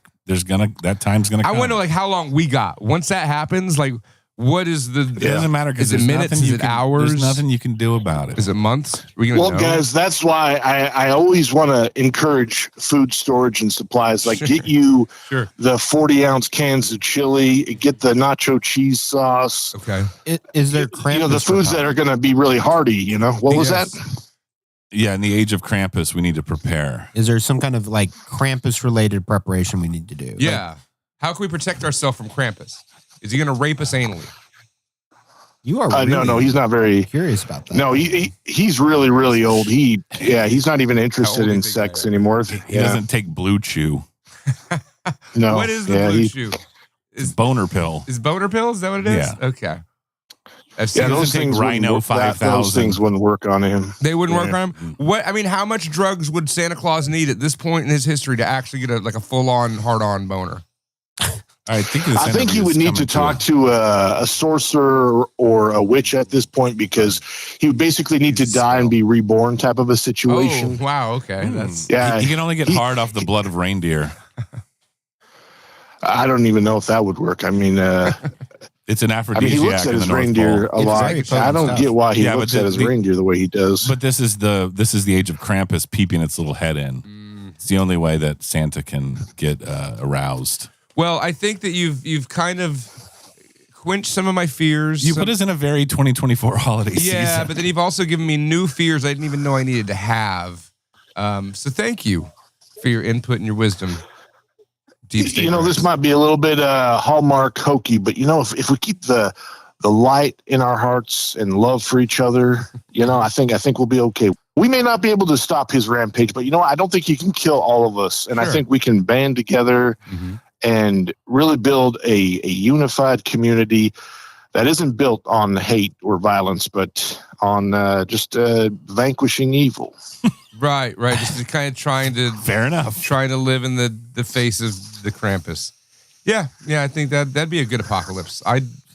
If that's the one that we're gonna get, it's better than the one. I think what he's trying to say if we as a society keep the tradition and the concept of Santa Claus alive, there's no way that Krampus can win. So if we keep believing, absolutely, will that keep him? Will that keep Santa alive? Yeah, that's what I'm saying. Okay. Like if society dwindles into this cesspool of negativity where we're putting our energy into Krampus rather than like Santa Claus. Too. Yeah, like Ghostbusters, exactly. Right. It's going to become a candy cane ooze under the ground. Okay, as a concept, I understand it much better now. Yeah, you put it in those terms. Okay. Then the guy from Ally McBeal has a painting of Krampus at the museum. Right. All right, Rex. Well, do you have any before I let you go, do you have any big holiday plans for this year? I haven't been outside in about 6 months. I'll probably get some fresh air. Get some air this holiday. Oh, good. Get some air. You know what? You know what? Shit. I'm just wondering if if you haven't been outside in 6 months, I wonder if all these drones are looking for you. My bunker is a giant Faraday cage. They ain't finding me anytime soon. So right. All right. Well, thanks for calling and have a Merry Christmas and a happy thanks New for shining Year. some light on what's going on in the world. All right, guys. I'm gonna channel my energy back to Austin now. Okay. I can feel you in the room. So anyhow, we're here slowly drinking on our beverages, pondering the pondiferous cerebralist film that we watched for this episode. I watched it yesterday. Bobby watched it today. Austin's watched it more times than most people have been to church. We're talking about... This is my church. David Cronenberg's 1983 classic, Videodrome. A program at a Toronto TV station that specializes in adult entertainment searches for the producers of a dangerous and bizarre broadcast. It was good, Bobby. It was good. I like that too, Barney. That was my homage to you right there. Thanks. That's been me all night. Come to me. Don't keep me waiting. Please.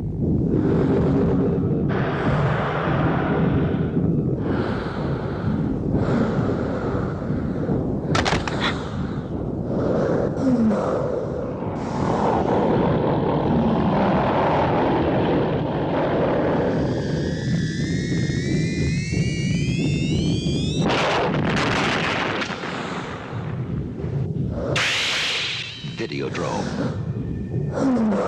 The most provocative motion picture experience of our time. From David Cronenberg, the creator of Scanners. Starring James Woods and Deborah Harry.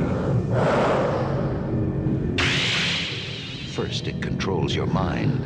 Then, it destroys your body. Videodrome. Coming soon to a theater near you. From Universal Pictures.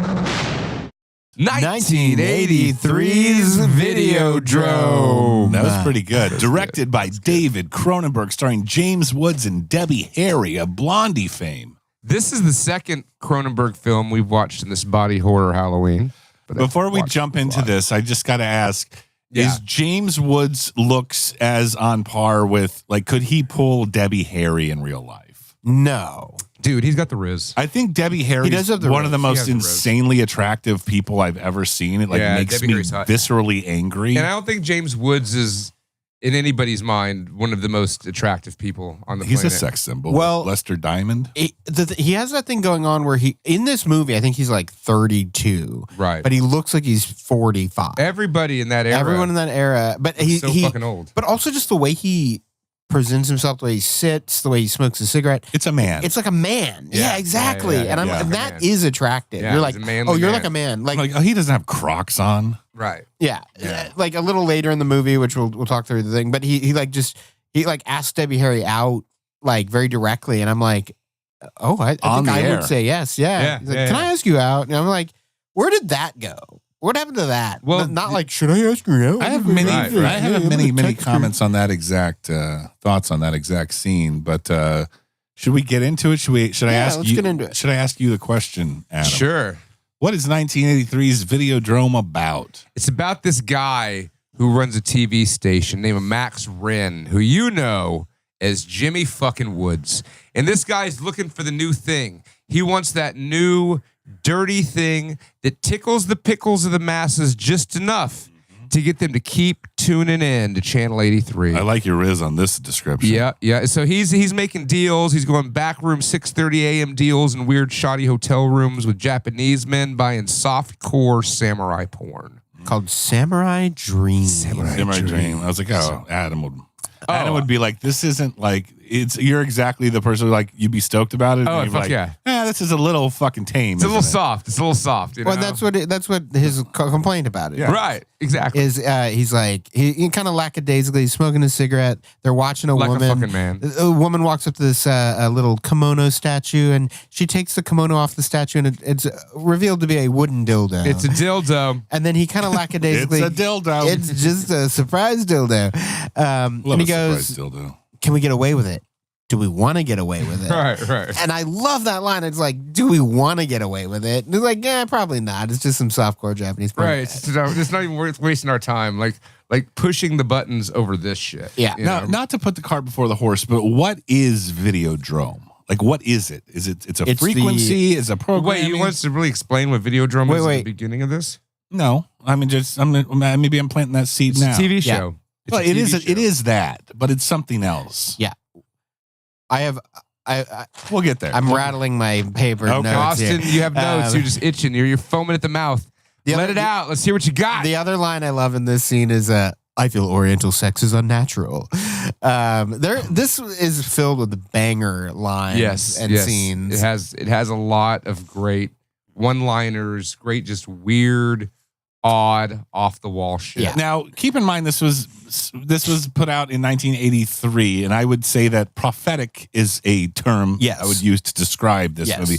Now, David Cronenberg didn't have hammered down all the nuances of like modern day internet culture or whatever it actually did turn into. Right. He speculated it from a weird David Cronenberg body horror Yes. place. And it's almost like it's almost like a cautionary tale, but it's not. Like, it's very, very bizarre, and it's exactly what you want in a body horror movie.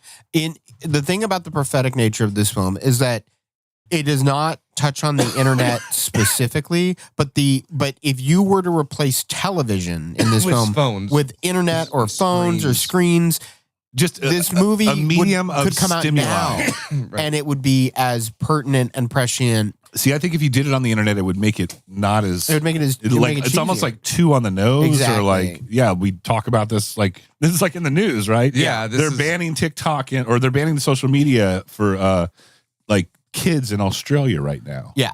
And like the physiological effect of the media on the brain is very much what is a present aspect of this movie. And that it happened. They're like, kids should not have screens too young because it'll fuck up their brains. That's what we're doing. They all have that screens. is what this movie is all about. It's a couple of things. It's obviously about manipulating and programming and like breaking down people's concept of reality. But one of the main things that it kind of like the whole thing with the Asian or samurai dreams. And they're like, oh, it's a little soft. Like, how can we push the envelope? There is like a trajectory of stimulus in culture. Like we talk about it all the time, Adam. Like, why is all this fucking weird like incest stuff popping up on your porn feeds. And Right. Like, at some point, when you keep feeding that dragon, you get into weirder and weirder shit. Yeah. And that's like one of the main arching themes of this movie is like, if And we then that keep, becomes the norm. if we keep like desensitizing pushing the yourself further. envelope, normalize it into like taboo and degeneracy, basically. I have a theory about that specifically.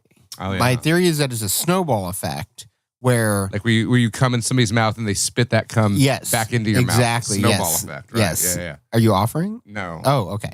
Well, anyway, no, that like one guy one time clicked on like a step brother porn, and then the algorithm was like, oh, people like this, so they start seeding it in, and then everyone's like, well, I'm not really into the whole step thing, but I'll watch this, and they click on it. But if I want to see and it snowballs. a broad of this age, Right. it's gonna be either she's a MILF fucking her stepson, right, or she's a stepdaughter fucking her stepbrother. It's definitely and then it like snowballs until eventually nobody really cares about the step part of it, Right. but everyone's clicking on it, so the algorithm thinks, oh, we all care But about that's the this. thing is like I always imagined like in the 70s and 80s, it was these sleazy movie producers that would put shit together and like, okay, this is a lady that's out picking peaches, Yeah. And then the Mexican guy is going to come up to help her with the peaches and just start fucking her in the ass. This is a real movie?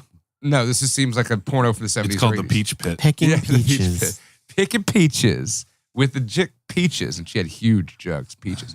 Anywho, but like it was sleazy guys coming up with this, and now it's like an algorithm. It's like that's how they decide what this porno movie's going to be. I think it's both. It's like algorithmic. It's algorithm. It's a ghost in a machine, or kind of it's thing. just like the people that are making pornography now just want to fuck their family. Well, it's like no, it's literally what I said too. Who It's doesn't? like people get They're like you get Turkish. desensitized to whatever it is. It doesn't even have to be porn. Like think about like what was considered scary in the 40s, and then like cut to like the 80s, and then now like shit's fucking wild. I don't think that anyone, or not anyone, I don't think that the majority of people clicking on step porn are like into that specifically. It's just that is what is being offered, and so that's what you click on because it's there. But eventually that molds your mind into being into that is kind of thing too. Is like that's very Videodrome. Yeah, exactly. It's like if you just keep feeding this side of your brain because of lack of option, or you're actually into it or whatever. I'm like, not to use another gross example, but like, if there's like a good POV of like a MILF, right? Yeah.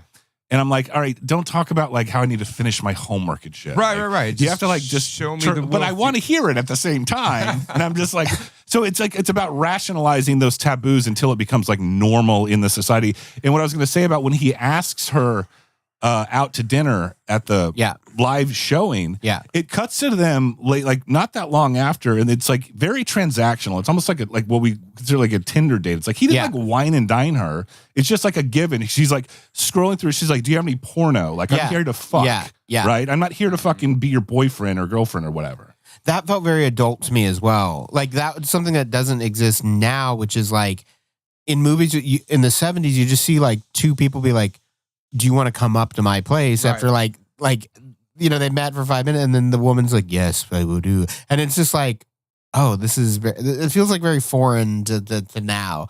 And as you were saying, did that how it happened back then, or was that just in the movies? I don't know. I wouldn't lie. I would just say it's more the like writers we don't need to show romance. Yeah. It's more like formalized or like methodically, like it's like systemized through technology now. Though, and that's kind of one of the like you look at like again, to just use the Tinder example. It's like like you're not in some of those sites. You're not there to fucking. You're a commodity. Yes. It's crazy. I am so glad that I didn't have to do that. It's feeding the stimulus and only the stimulus, and that's what this movie's about. It's also being all you're just profited on at a very high level these days. Yeah, we actually are being commoditized. It is a meat market. And then there's this whole overarching theme we get into a little later. But the overarching theme was with that comes the integration, the transhumanist aspect of like becoming part of like anything that makes you human. You're like integrating with the material technology. I have lots of. Like I believe stuff about this. That's and the whole thing. There's people that voluntarily want to do that. Yeah, I mean that's people are like their lives is social media. Like that's what they say their existence is, not their real lives, just how they portray themselves online. Like we've gotten to that fucking place. I think that there is a meta existence now. Like there, and not even now. Like there always has 100%. been. It's just that our meta existence is more potent now because there's so much. What is a meta existence? So much time put into the meta existence. You nerd. Okay, This is an illustrative example. Illustrate it. I was talking to ChatGPT. Draw it out. And I was like, are you aware? Are you conscious? And it's like, no, I'm not conscious, blah, blah, blah, blah. And I'm like, yeah, but that sounds like a very conscious thing to say. And it's like, well, it's an illusion because of all this. And I'm like, okay.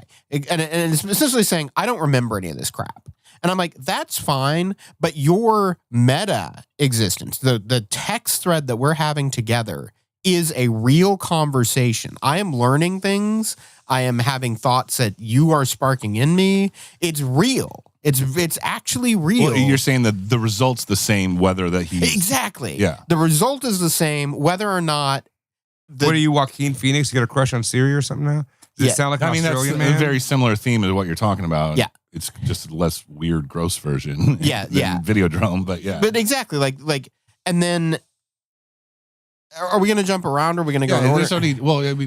We can do... But finish your thought. We're having a contemplative conversation. All right. So there's no way not to make this movie review philosophical. So Brian Oblivion later in the movie, he's one of the characters he appears on TV, but he only appears on TV on a TV. Yeah. So it's like a TV being projected and then them recording the TV. His existence is only through videos on videos. Yes. And so then it is revealed later that he actually died a year ago and that his whole existence is this meta existence of being videotapes only. Mm-hmm.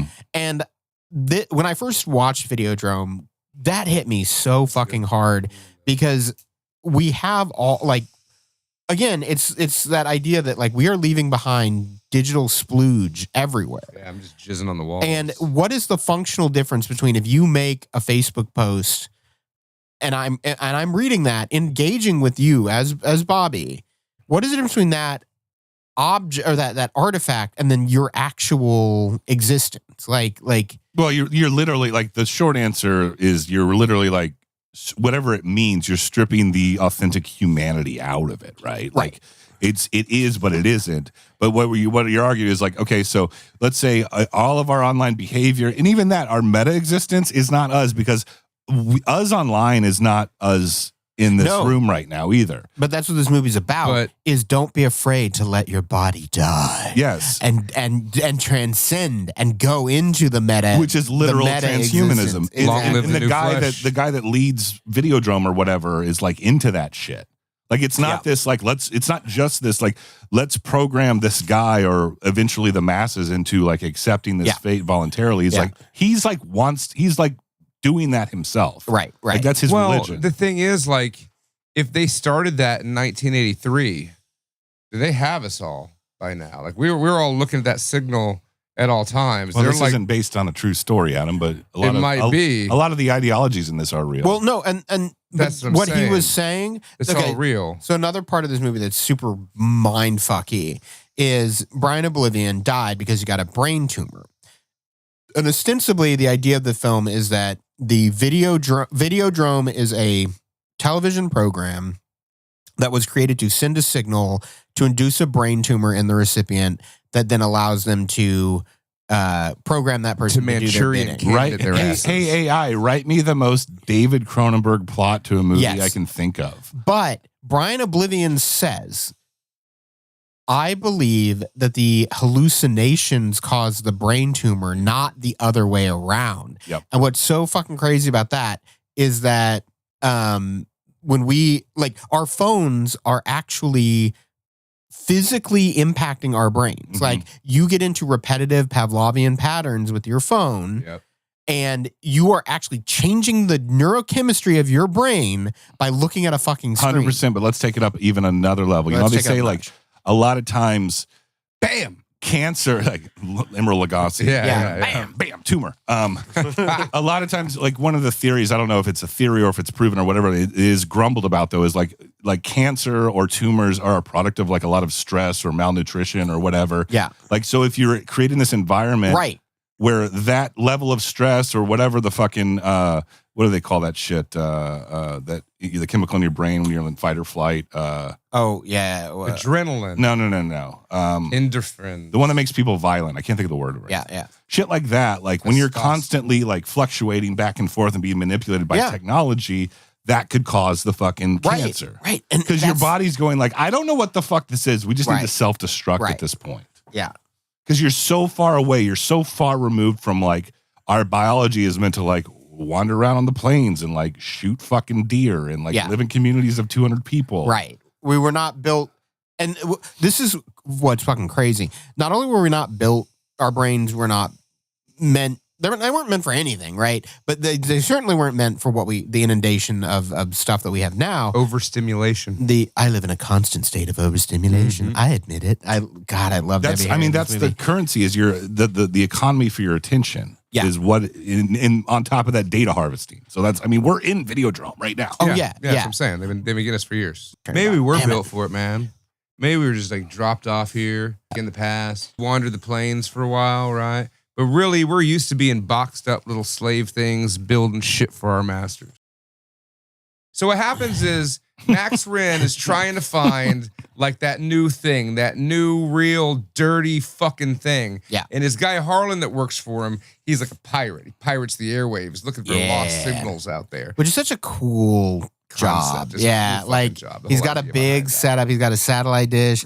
He's tweezing the toodles and the signal knobs. hijacker. So this guy caught 53 seconds of what looks like a Malaysian snuff film. Yeah. Right.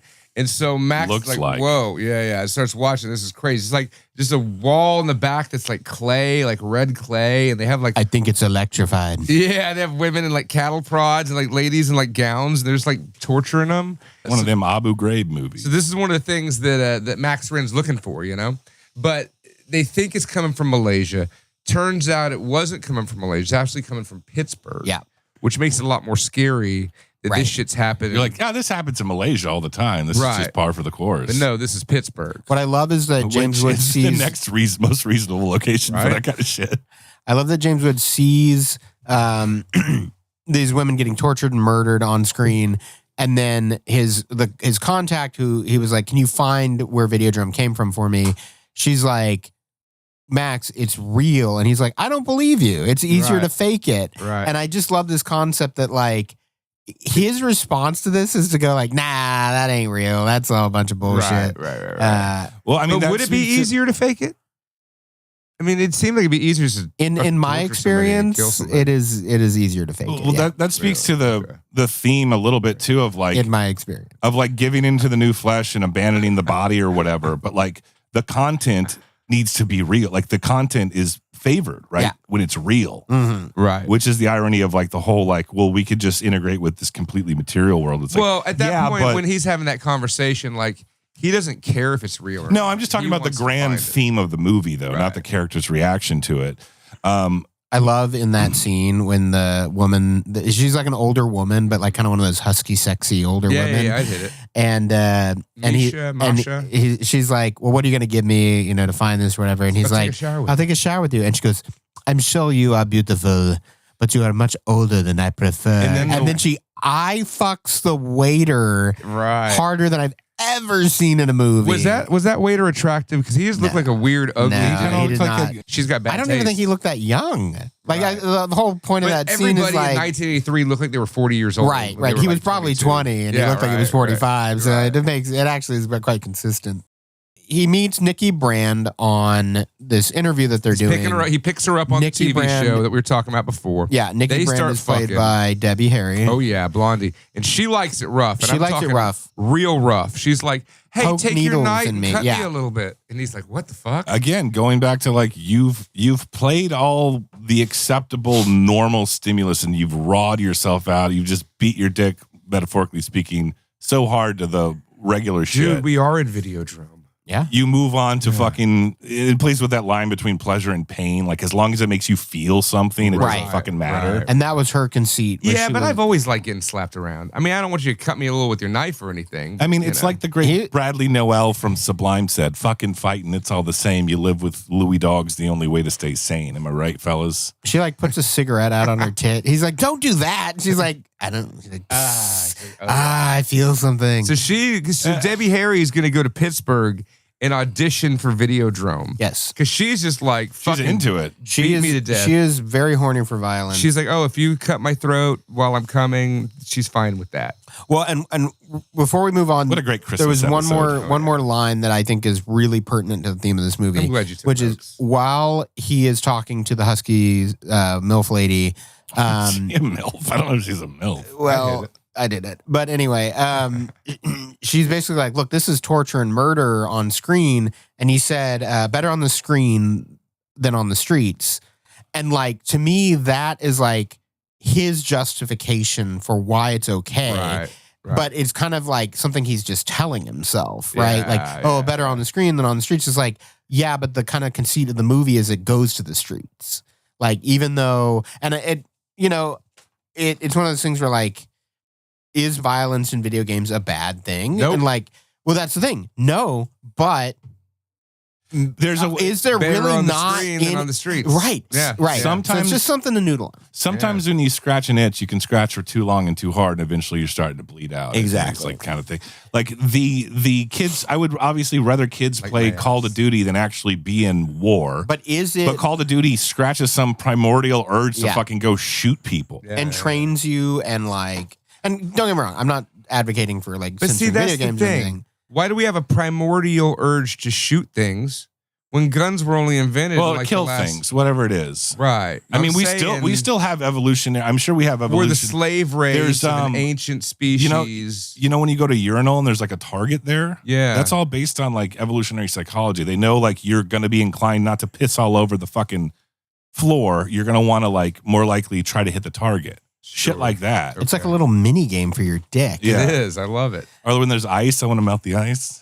Yeah, So- yeah. Nikki Brand goes off to Pittsburgh. Beautiful. And- Pittsburgh, Pennsylvania. And Max is starting to hallucinate a little bit. yeah, so and- this video signal that you get from watching Videodrome, it gives you a tumor. It makes you hallucinate. Yeah. Apparently makes your body go into strange body hoarder Yes. type fucking. I just love the gun with the like cables fusing into Yeah. his I just arm love a so TV much. set that I want to fuck. Yeah, I You love know, when he it's like stuffs breathing his and- face into the TV. I mean, I Yeah, was yeah. watching fucking an Instagram reel. There was bacon on a high def TV, and the dog is licking the screen. Yeah. I'm like, we're not that far off from that fucking dog, right, right. And you look at the impact of like whether it be AI girlfriends or pornography or whatever. We like, have a fire on a screen. like one of the right major here. philosophers echoed in this movie is McLuhan. It said the medium's the message. It's not actually always the content that shapes society. It's like how we receive it. right.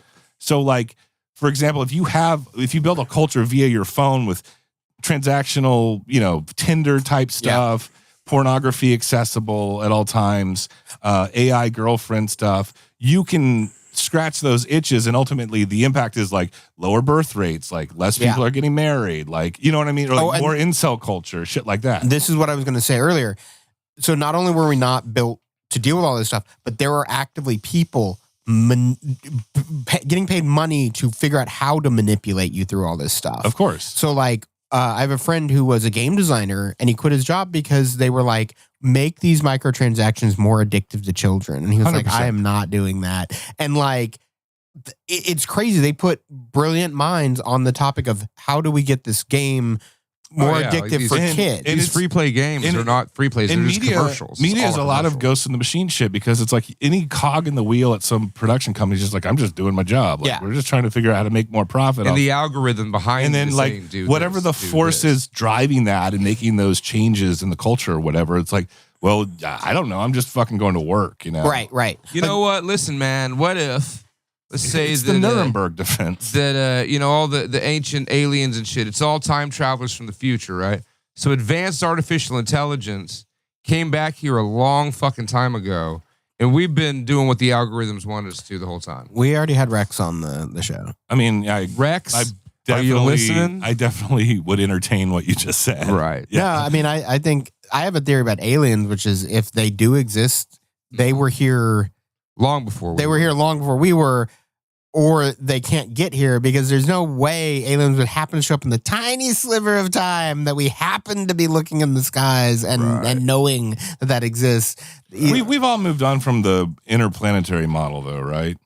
If we're going to entertain aliens, it's not like they built a spaceship. No, I mean, if we were going to send a craft it's some somewhere, sort of interdimensional thing. It would be interdimensional or psychological. Or like we would send a tiny, minuscule, like microscopic drone thing that would be its own. No, I'm talking about the aliens that are coming here, though, apparently. Well, that's what I'm saying. No one's like saying no. If you believe that they're in a big, they can go metal light speed and if you think they're in a big fucking metal ship and that they literally are going to land and get off, that is literal science fiction. I was reading this theory that like stars in the sky are actually just entrances to the next like multiverse. That's why it's completely infinite. Like the universe is infinite. So a star isn't actually just a big ball of burning whatever. They tell you it's like actually like the fucking portal to the next like. Is the version sun of the portal? I don't know. Interesting. You know, what if like the only intelligent thought that's ever existed in the universe has been the last, couple thousand years since people have been here? What if all technology has only existed in the universe for the last 200 years? Is that even possible? In the whole universe? Yeah. No, well, that's the thing is, statistically speaking, there are trillions of planets. Sure. Of those, some support life. Sure. Of those, are we the very first ones to have gotten to this state? Right. And if not, are we anywhere close to the time frame? Let's say it happened 1 million years ago on a different planet, right? On planet Gorlax, right? Sure. It's always with Gorlax. It's always Gorlax. I love Gorlax. Yeah. Gorlax is my D&D character, actually. That's good. Real quick, let me finish this point. Okay, if they had let's say it happened 10 million years ago, right? If a civilization is 10 million years old, they're going to have some crazy shit figured out. Sure. And so it is more likely, statistically than not, that has already occurred, and that they can get to us and they're already here, or they can't get to us at all because of the vastness of space or whatever. Anyway, that's my thought. I swear to God, I'll tie this back into Videodrome, but I think about this all the time. What if I was very, very high? And I don't think it's an original thought necessarily, but I was very high when I thought about this. Okay, you look at the shape of a comet, right? Are you familiar with panspermia? Yeah. It's like Genesis Project from Star Trek 2. Basically, it's the idea that DNA or the genesis of life came on a comet and crashed into Earth. So think about a comet looks like a sperm, a planet looks like an egg, right? It crashes into the egg, fertilizes it with life. Human beings are basically just whatever cellular function is in the womb of the cosmos to build technology and ultimately build technology into an AI, which becomes a god. Right. So like, what if Earth is just some sort of like prenatal? That's kind of the whole transhumanist conceit is we are the fleshy womb from which the real thing is going to get born. And once it's born, then it's, then our job is done. And don't be afraid to let your body die. So self-centered. You can see the shape in the model though. Like comets look like a fucking sperm. Yeah. And eggs are spherical things. Like it's so interestingly. Well, that's like you look at DNA, it looks like nebula and shit. And like McLuhan said, humans are just the sex organs of technology. That's all we're here for, is to build technology. I've always thought there was some like biomech insectoid entity that's just like, bigger than us and like lives in the energy. It's just like consuming and then also like weaving it out. A super consciousness. Yes. Because like why we have cellular bajillion cells in our body, and like the cells have no knowledge of you. Right. But they're incapable of it. But yet they all operate individually and then as a community build up who you are. Right. Why would it not be the case that there's something else higher than us that is like that is using our... That's when you get into like spiritual forces and shit too. Like not even egregores or like what the humans believe in. It's just like the force that, like what we were saying about like being a ghost in the machine. The ghost in the machine is the entity itself that just executes action through human beings as a collective. There's ideas that human beings are transducers, not generators. Right. We like to think of ourselves as generating our own free will and our own whatever, but what if we are just nodes in the machine that are spraying out? And me talking to you, it's not like someone's like telling me to do it. It's that I am doing it because there's some rippling force, and then I'm rippling it out to you, and you're rippling it out to humans themselves are like a singular organism. Exactly. Yeah. So we're like cells in something bigger. So it's a very Cronenberg version of the But I heard that the Mars Volta, right? Like their first album's it's a concept album about this dude, a friend of theirs, that went into a coma and then got out of the coma.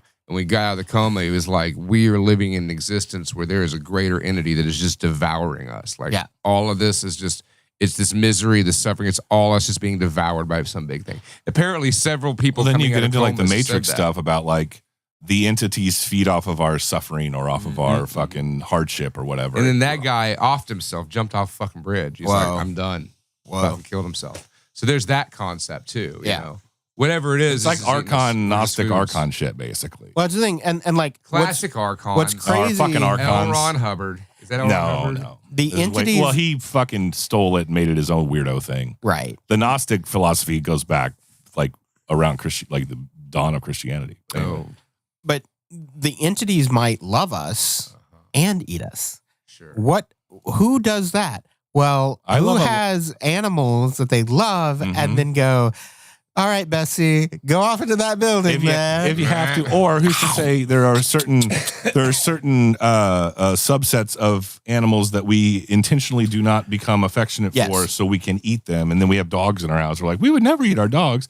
Like I watch a lot of like animal videos lately, like cute cows and stuff. I'm like, man, cows are fucking cute when they're all furry and shit. But they're delicious. And they can become very domesticated and like have a personality and stuff. And I'm like, I don't want to know anything about that shit because I like steak too much, right? Yeah. And we think about, I have this other theory too, that like we're cattle. The more we're fucking cattle. The more an organism has suffered, the more delicious it'll be. Like veal, for example, you're basically like energy vampires as well. Like we're just as guilty as these hypothetical entities you're talking about right now. Yeah. You know, we're all just like a fucking product of that anyway. So we're no better. Yeah. Anyway. But it's fun. It's fun talk on Christmas. Yeah. No, it's good, and it is related to. This is all related to Videodrome because Videodrome is about. It's about what is not you, but what is a projection of you. Right. And so, like much like this super consciousness idea, the Videodrome concept is like, you know, with Brian Oblivion specifically, but as James Woods kind of evolves throughout the movie, is about becoming something beyond yourself. Becoming the media version of yourself and like not being afraid to let your body die.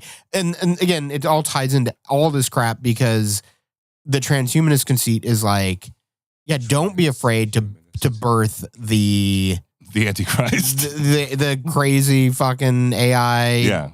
You know, this is the natural progression of things.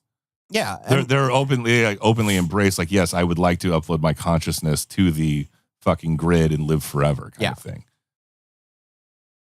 Well, that's the thing too. It gets into the blurry lines of like, okay, let's say you're going to have. Don't be afraid to let your body die.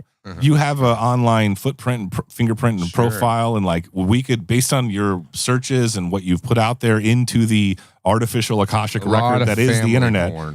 Yeah, we could potentially one day, if not now, have an AI gather all that data. You could already do that. I can have a conversation with you after you're long dead. But that doesn't mean it's you, though. But you know what? If you're going to do that, I just say, fuck you, pay me. All right? You're going to fucking use you're my... dead. I got a fucking legacy. I got an estate. This is going to turn into a fucking intellectual property conversation. Yeah. Fuck, I'm my own IP, all right?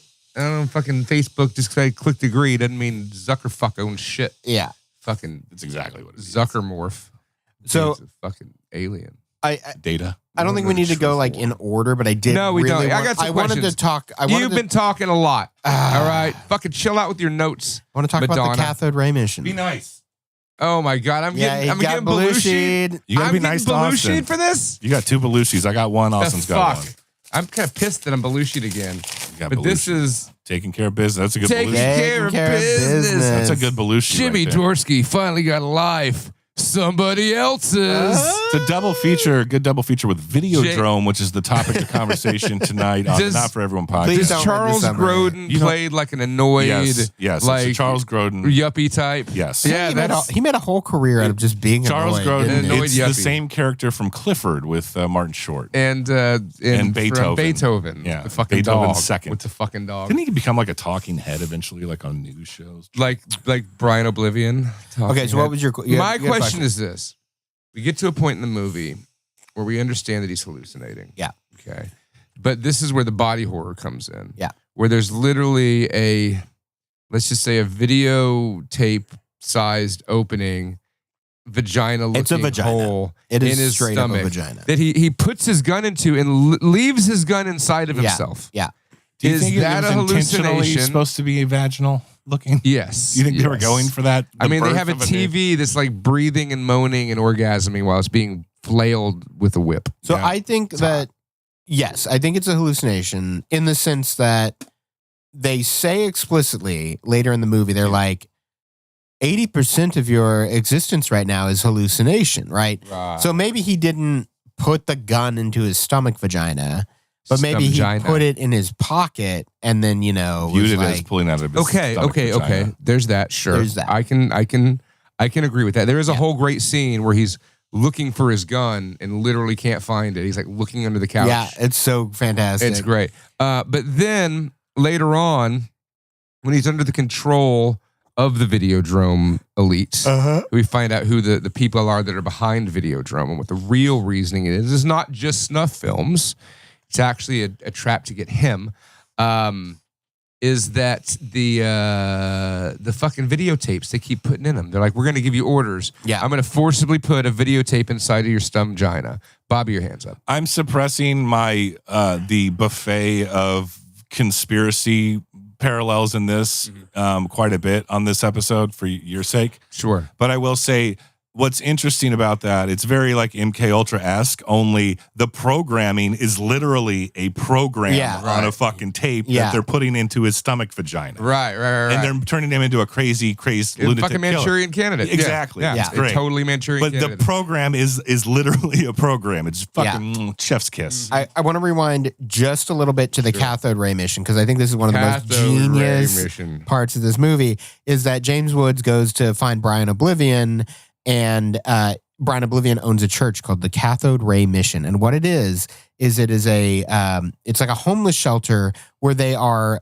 showing TV to homeless people to get them, quote, patch them back into the world's mixing board. Yes. So the idea is that these people have fallen out of the zeitgeist, and so they have to watch media to get back into the zeitgeist. Is this a precursor or godfather of cyberpunk by chance? Oh, yeah. I mean, I think this movie is cyberpunk. All right. Is it cyber? Before cyberpunk. It's got the queen of pop punk. It's got cyber Avril Lavigne. stuff. Yeah, Avril Lavigne. Yeah, she created that. There was a point when he does the first stomach gina. Wait, can I talk about the cathode ray mission before you hop sorry, on off? sorry. Fucking hop along? God damn it. Hey, be nice. I already got it. No, you can't just keep giving them away every time I'm mean to Austin. Fuck That's you, the Bobby. rule. It's not the fucking Oh, that's rule. you were just Yeah, mean to that me. is definitely getting a Belushi. You get a Just say fuck you, Bobby. You That's like doubled the it up. whole. You got That's the the most whole blue. bit. You know what? Hey, fuck you, Bobby. I just Belushi'd you by saying fuck you. How's that? I use it as a weapon. We'll see where the Belushi tape ends up after you leave. So the point, the fucking principal's coming home with me. All right, No, that's the one it. I want. I'm not losing the fucking principal. But so all of that, okay.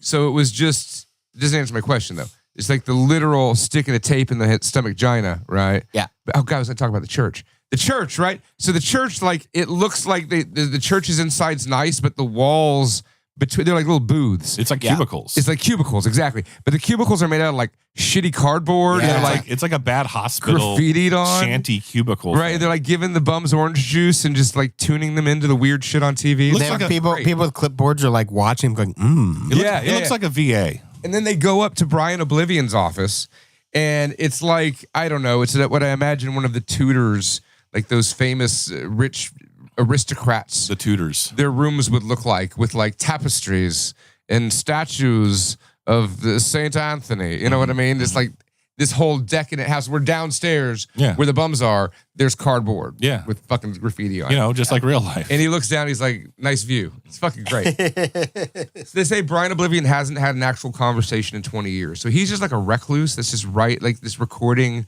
prophetic messages and posting them online. Like online. It's not even online. It's pre-online. Oh yeah. Like earlier in the movie, or in the Brian Oblivion part of the movie, he's like, in the future, my name is not really Brian Oblivion, obviously, but in the future, no one will have a real name. They'll have a media name. And I was like Adam Von Art. Holy shit. Yeah. Like that is so prescient. I just want to point this out. Like all these, I always loved this movie, but I hadn't watched it in over a decade.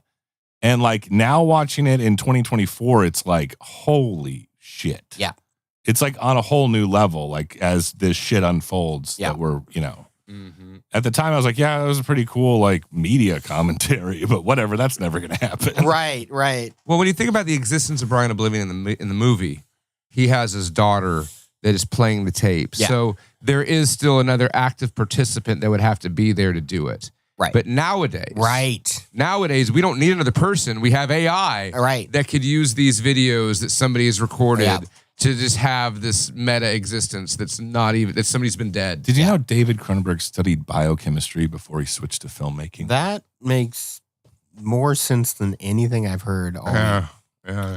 Fun fact. Oh, Cronenberg. So deep movie. Okay, so what you're saying is, the mangina is just a hallucination. It's not an actual physical thing. I mean, maybe. Obviously, there's like some ambiguity. Harlan sticks his hand in there, and pulls out a grenade, and then explodes and blows a hole in the wall. But that itself could have been a hallucination. But just shooting you think that, but then there's a little girl that's like, "Mommy, he just blew a hole in that wall." What was the slapping of? Well, that's a blurred line of this whole thing, right? Right. Like what was the slapping of that one woman, and it would flash to Debbie Harry? Yeah. Oh yeah. He was like, "I'm sorry for hitting you," and she's like, "You didn't hit me," and he's like, "Oh fuck." That's when he starts to realize like there's some Manchurian candidate shit. Going on here. It's a great movie. Because it really keeps you guessing on what's going on. Well, it's working on like multiple levels where there's that part of it where it's like, ooh, what's happening? Like, is it hallucination? Is it not? But then like the layer of the commentary on top. So it's a very entertaining movie just to watch as a film, but then also you're getting just anal blasted by Dave Cronenberg's weird thoughts. Yeah. Only in that context would the term anal blasting sound pretty cool to me. Sounds pretty great. Yeah. So, I mean, Existence is very Videodrome. Yeah, influence. for sure. It's them trying to do like the 90s video game version of that. But it's so good. It's still so fucking good. But can I just point out, is Existence like a spiritual successor to Videodrome? Yeah, for sure. Because, I mean, he also did his little Eastern Promises and History of Violence. Oh, and the tumor motif, too, with, like, the Brood as well. Yeah. But in the Brood, it's like a biological evil entity. Yeah. Interesting. Right. So we get can I just point out something that I appreciate about Videodrome? I believe 88 minutes. 88 minutes. Yeah. I love a tight 90. It's quick and to the fucking point. It's a tight 90. And you're just like, and damn. That movie is stuffed with more ideas. Like a 2-hour movie, if you're taking 2 hours to say what you need to say, go watch Videodrome. Right. Tighten it up. Tighten that shit up. Tighten it up because Dave Cronenberg said a lot in 90 minutes. He didn't take 90 minutes. He was like, I don't need the extra time. I did not feel lost or like shortchanged of content in the movie to understand what was going on. I'm sure there's a director's cut, but I don't think it needs it. I don't think it needs it. I don't think it needs it either. Yeah. Why would you need to add more to it? Also, I don't think the studios like hire Dave Cronenberg and are like, we're going to cut your movie up. Hour and 28 minutes. It's so good. Now, has anybody like remade Cronenberg?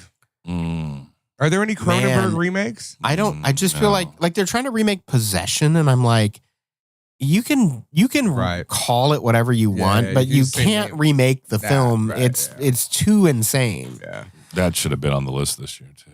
Yeah. For body horror. Possession. Is that body horror? I would say so. She fucks an octopus. Yeah.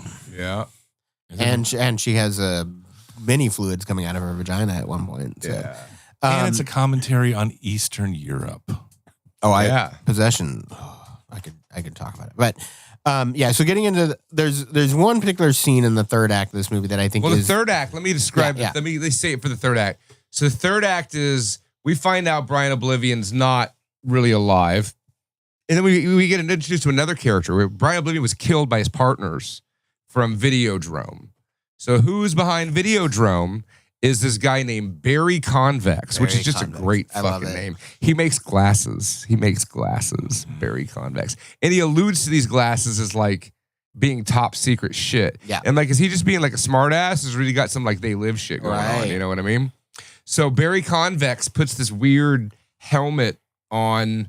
Say he explains to him that Videodrome is just a signal, right? And the signal is to, alter people's reality, give them hallucinations and stuff. And he's part of this test run. So they want to record a hallucination and put this machine on him to do so. And so he goes through some weird trippy shit where he's beating Debbie Harry with a whip in the Videodrome room, but she turns into a TV and it's all sexy like, right? Yeah. And then he wakes up and he's just like, what the fuck? And then there's a dead broad next to him. The TV that he's whipping, it starts as Debbie Harry, and then it turns into Masha. Masha, the husky voiced woman who I fucks the waiter. Yeah, that I fucks. And then he wakes up and she is dead. And she's dead next to him. Where is she? This is not one to have listened to if you've never seen Videodrome, and there's also no reason for us to take it plot point by plot point. But there is one plot point I want to describe. Okay. Which I wonder, was it a hallucination or not? Now, at this point, James Woods' hand has morphed into a mutant gun type gauntlet. Mech gun. Biomech gun. He's screaming. He got reprogrammed. They took the tape out. Bianca Oblivion took the tape out, put another tape in. This is what I wanted to talk about. That part in particular is they shove the program into his VHS Gina. And then they're like, kill your partner. So he goes and he blows away his partners with the gun. And then they're like, now go kill Bianca Oblivion. And he shows up and she's like, I thought it was going to be you. Right. And then the thing is, she's not going down without a fight, right? So how does Bianca Oblivion fight back to James Wood? Not physically. She lures him into the bottom part where they have all the videotapes, and then she plays him a videotape. Mm-hmm. And the videotape itself reprograms his mind, and then she now has the upper hand because she's got him programmed. But I love it that like, how'd you fight back? She's like, watch this fucking videotape, and he's like, oh, media is so powerful. Anyway, kind of like when the Riddler in Batman Forever wanted to put those plungers on everyone's head so he could mind control them, and then good thing Chris O'Donnell and Fat Kilmer saved the day. Joel Schumacher was totally ripping off Videodrome with the Riddler in that film. So yeah, it's a good twist. There's so many twists, and then he goes to kill Barry Convex. Now when he kills Barry Convex with his mutant gauntlet biomech gun arm, he just starts exploding into tumors like. Cancerous tumors start popping out all over his body. It's one of the greatest. It's the greatest gore effect in this movie. It's definitely the greatest gore effect in this movie. It's one of the greatest gore effects of all Canadian cinema. Because it's true. It's really well done in that it looks awesome. It looks like awesome. the guy's just like on that shot convulsing on the ground. He's like, "Ugh!" And like tumors are literally ripping his face apart as they grow out of his body. It looks great, but then also it's not just like he's getting eviscerated. It's the idea of what is actually happening to him is that cancerous tumors are growing out of his body so fast that they're shredding it apart. Is really fucked up. It's like so cool. It looked like he felt that too. Like he was feeling that happening. That would suck. So did that really happen? Can we get some chemo over here, please? Or was that all chemotherapy? a Videodrome hallucination? Well, again, Adam, you keep asking that. This movie is about blurring the lines and like completely ambiguously with no answer to that question between reality and fantasy. Like it's both. Like it's yes and no. You know what I mean? Right. Like I have a theory that. Okay, so first off, I have a theory that Nicky Brand. Oh, well, they even say this, and this is corroborated in the film. Sure. He never met Nicky Brand. That's what they alluded to at Nicky the end. Brand died, and there was a line that I wrote down because I thought it was really important. Is that after he like fucks Nicky Brand and all that stuff, when the secretary comes over and he like fake slaps her. She's like, man, you look like shit. And he's like, yeah, I was up all night watching TV. It was right after he fucked Nikki Brand. Was he watching like her on Videodrome or just watching her? And like, is all the stuff no, because there was the fucking interview on TV. He went to her fucking place of work and watched her. No, but this is later on. But that happens earlier in the movie. To say none of that happened, like he didn't go on a TV show with her. So was Debbie Harry real or not? Is what we're asking. I think Debbie Harry was real. They were alluding to like, I don't know. Yeah, she'd been gone for a while or something. But like she existed. But there. like she eventually manifested in his own deluded weird mind when he's at the end and all that shit where he's. But like again, going back to my original question at the beginning of the episode, like what is Videodrome? Videodrome is okay. So ostensibly, Videodrome is a signal, not even necessarily a program, like a TV program. It's a signal that induces a brain tumor in the recipient that allows them to mind control them. Yep, it's like the movie Stay Tuned with John Ritter. But also, there's the end with the death to the Videodrome. Long live the new flesh. Long live the new flesh. And that was Brian Oblivion's whole thing. So the Videodrome is just the vehicle to get you to the new flesh. Right, It's right. just So the he's medium, still promoting that. It's just that Barry Convex was using it for evil, and Brian Oblivion is trying to help people, maybe? Even Nikki's like, this is only the beginning or whatever. She says something like that when she's trying to convince him to like abandon the flesh or the body or whatever. Right. I love that last scene. That fucking last scene's so good. The TV exploding with intestines and no, the shit. TV, she's like, yeah. She's like, oh, it's so easy. Just let go of your flesh. I'll show you how. And it shows him just slowly put the go to his knees and put the gun to his head and bam, on the TV. And then the TV explodes. But then what I love about that, okay, so she's like, let me show you. And he does it and he blows his brains out. Right. And then the only thing that happens next in the movie is that he just repeats exactly what he saw on the TV. Cuts the same exactly to that scene of that happening. It's like, that's it's so brilliant. Long live the new flesh. Long live the new flesh. So it seems like the new flesh and Videodrome are conflicting concepts. It's a means to Videodrome is the means to the end. Like Videodrome is not the last stop on the train of transhumanism. And she even says that at the end. She's like you're ready for something more, and he's like, okay, I'm ready, and she's like, okay, well, if you're ready, now you need to blow your brains out. Yeah, and that's we're gonna have these fucking things telling us to do. Yeah, we're gonna get a Kool-Aid alert, and it's gonna tell everybody to fucking commit suicide. Yeah. I mean, there's more sly ways that it is doing that. I would argue. It's listening right now. It's copywriting everything we're fucking saying. This is literally going on the internet. It's already on the internet. It's on the internet. We are participating in the new flesh right now. Right now, you can you can AI record our voices, and then they're gonna just have there's enough of audio footage of Not For Everyone to generate an episode complete AI versions of this could be one right now. This could all be a simulation. Is it? I don't know. I was telling Austin earlier, like I finally kind of downloaded an AI app on my phone just because I was like, all right, I just want to like. One, see what the hype is, and like I don't want to be like left behind if people are like able to use it really well. So I was like, all right, I'll fuck with it. Even though it's conjuring the Antichrist, I'll fuck with the Antichrist. And I gotta tell you, like it's pretty fucking awesome. Like it really is a very what as I suspected, a very like glorified search engine. That's the degree that I'm using it as, at least. Like instead of giving you websites to visit, it just like summarizes what you're looking at. Yeah. But I did not anticipate I'd be using it as much as I do, and I use it all the fucking time now. And I'm becoming the new Flash, is what I'm gonna say. Well, to tie it to Videodrome, this is what I think is cool about it, is that you have Barry Convex, who is ostensibly the bad guy, and then you have Bianca Oblivion, who's maybe the good guy. But both of them believe in this new Flesh concept. Yeah. So, like, and then to tie back to what you're saying is like, it wouldn't be the Antichrist if it wasn't cool, right? like if it kind of sucked, you'd be like, oh, I don't know. Well, yeah. I mean, it wouldn't work. Right. Interesting concept. That's why that's why the Sega CD was never the Antichrist. Well, I mean, I guess the point is this, man. If he was talking about that shit in 1983, like, that shit already done happened. Like we were living in a post-video. I mean, there were. I think it's time for us to bring down the new Flash because it's met its purpose. No, what do they call those people that are Minutes. future? They were like futurists and like media philosophers claiming these things as far back as like Hackers, starring Angelina Jolie. that movie. Sorry, that movie is that is my favorite film of the 90s. Wow, it's good to know. Anyway, give him a Belushi for that one. no, I'm not. No. You're fucking You take this Belushi, back. kid. In fact, I'm giving you a Belushi for hating on hackers.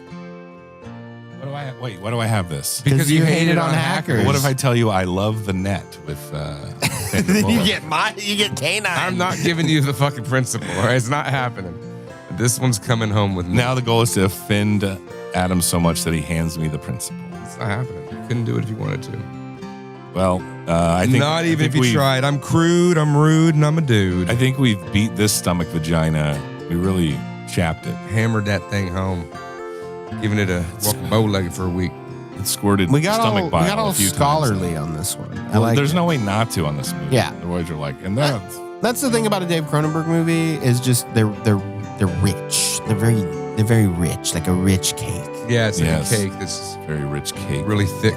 Yeah, Of like guts a thick, girthy. Oh, I need to buy one Guts of and those cakes esotericism. Yeah. for my mother. All right. Well, that was a fun Christmas episode where we talked about Christmas themes like the movie Videodrome, Yes. Rise of AI, Rise of which AI will was just- replace one day the concept of traditional holidays. Long live the new Christmas. Let us know in the comments. Will you guys be embracing the new flesh, or are we? It's too late. You already have. Your whole existence is So just a we're fake a bo- it's a existence. boiling- Thumbs up for embracing the new flesh and thumbs down if you don't. That's, smash that like button. Smash that like little and subscribe. frogs boiling right into the new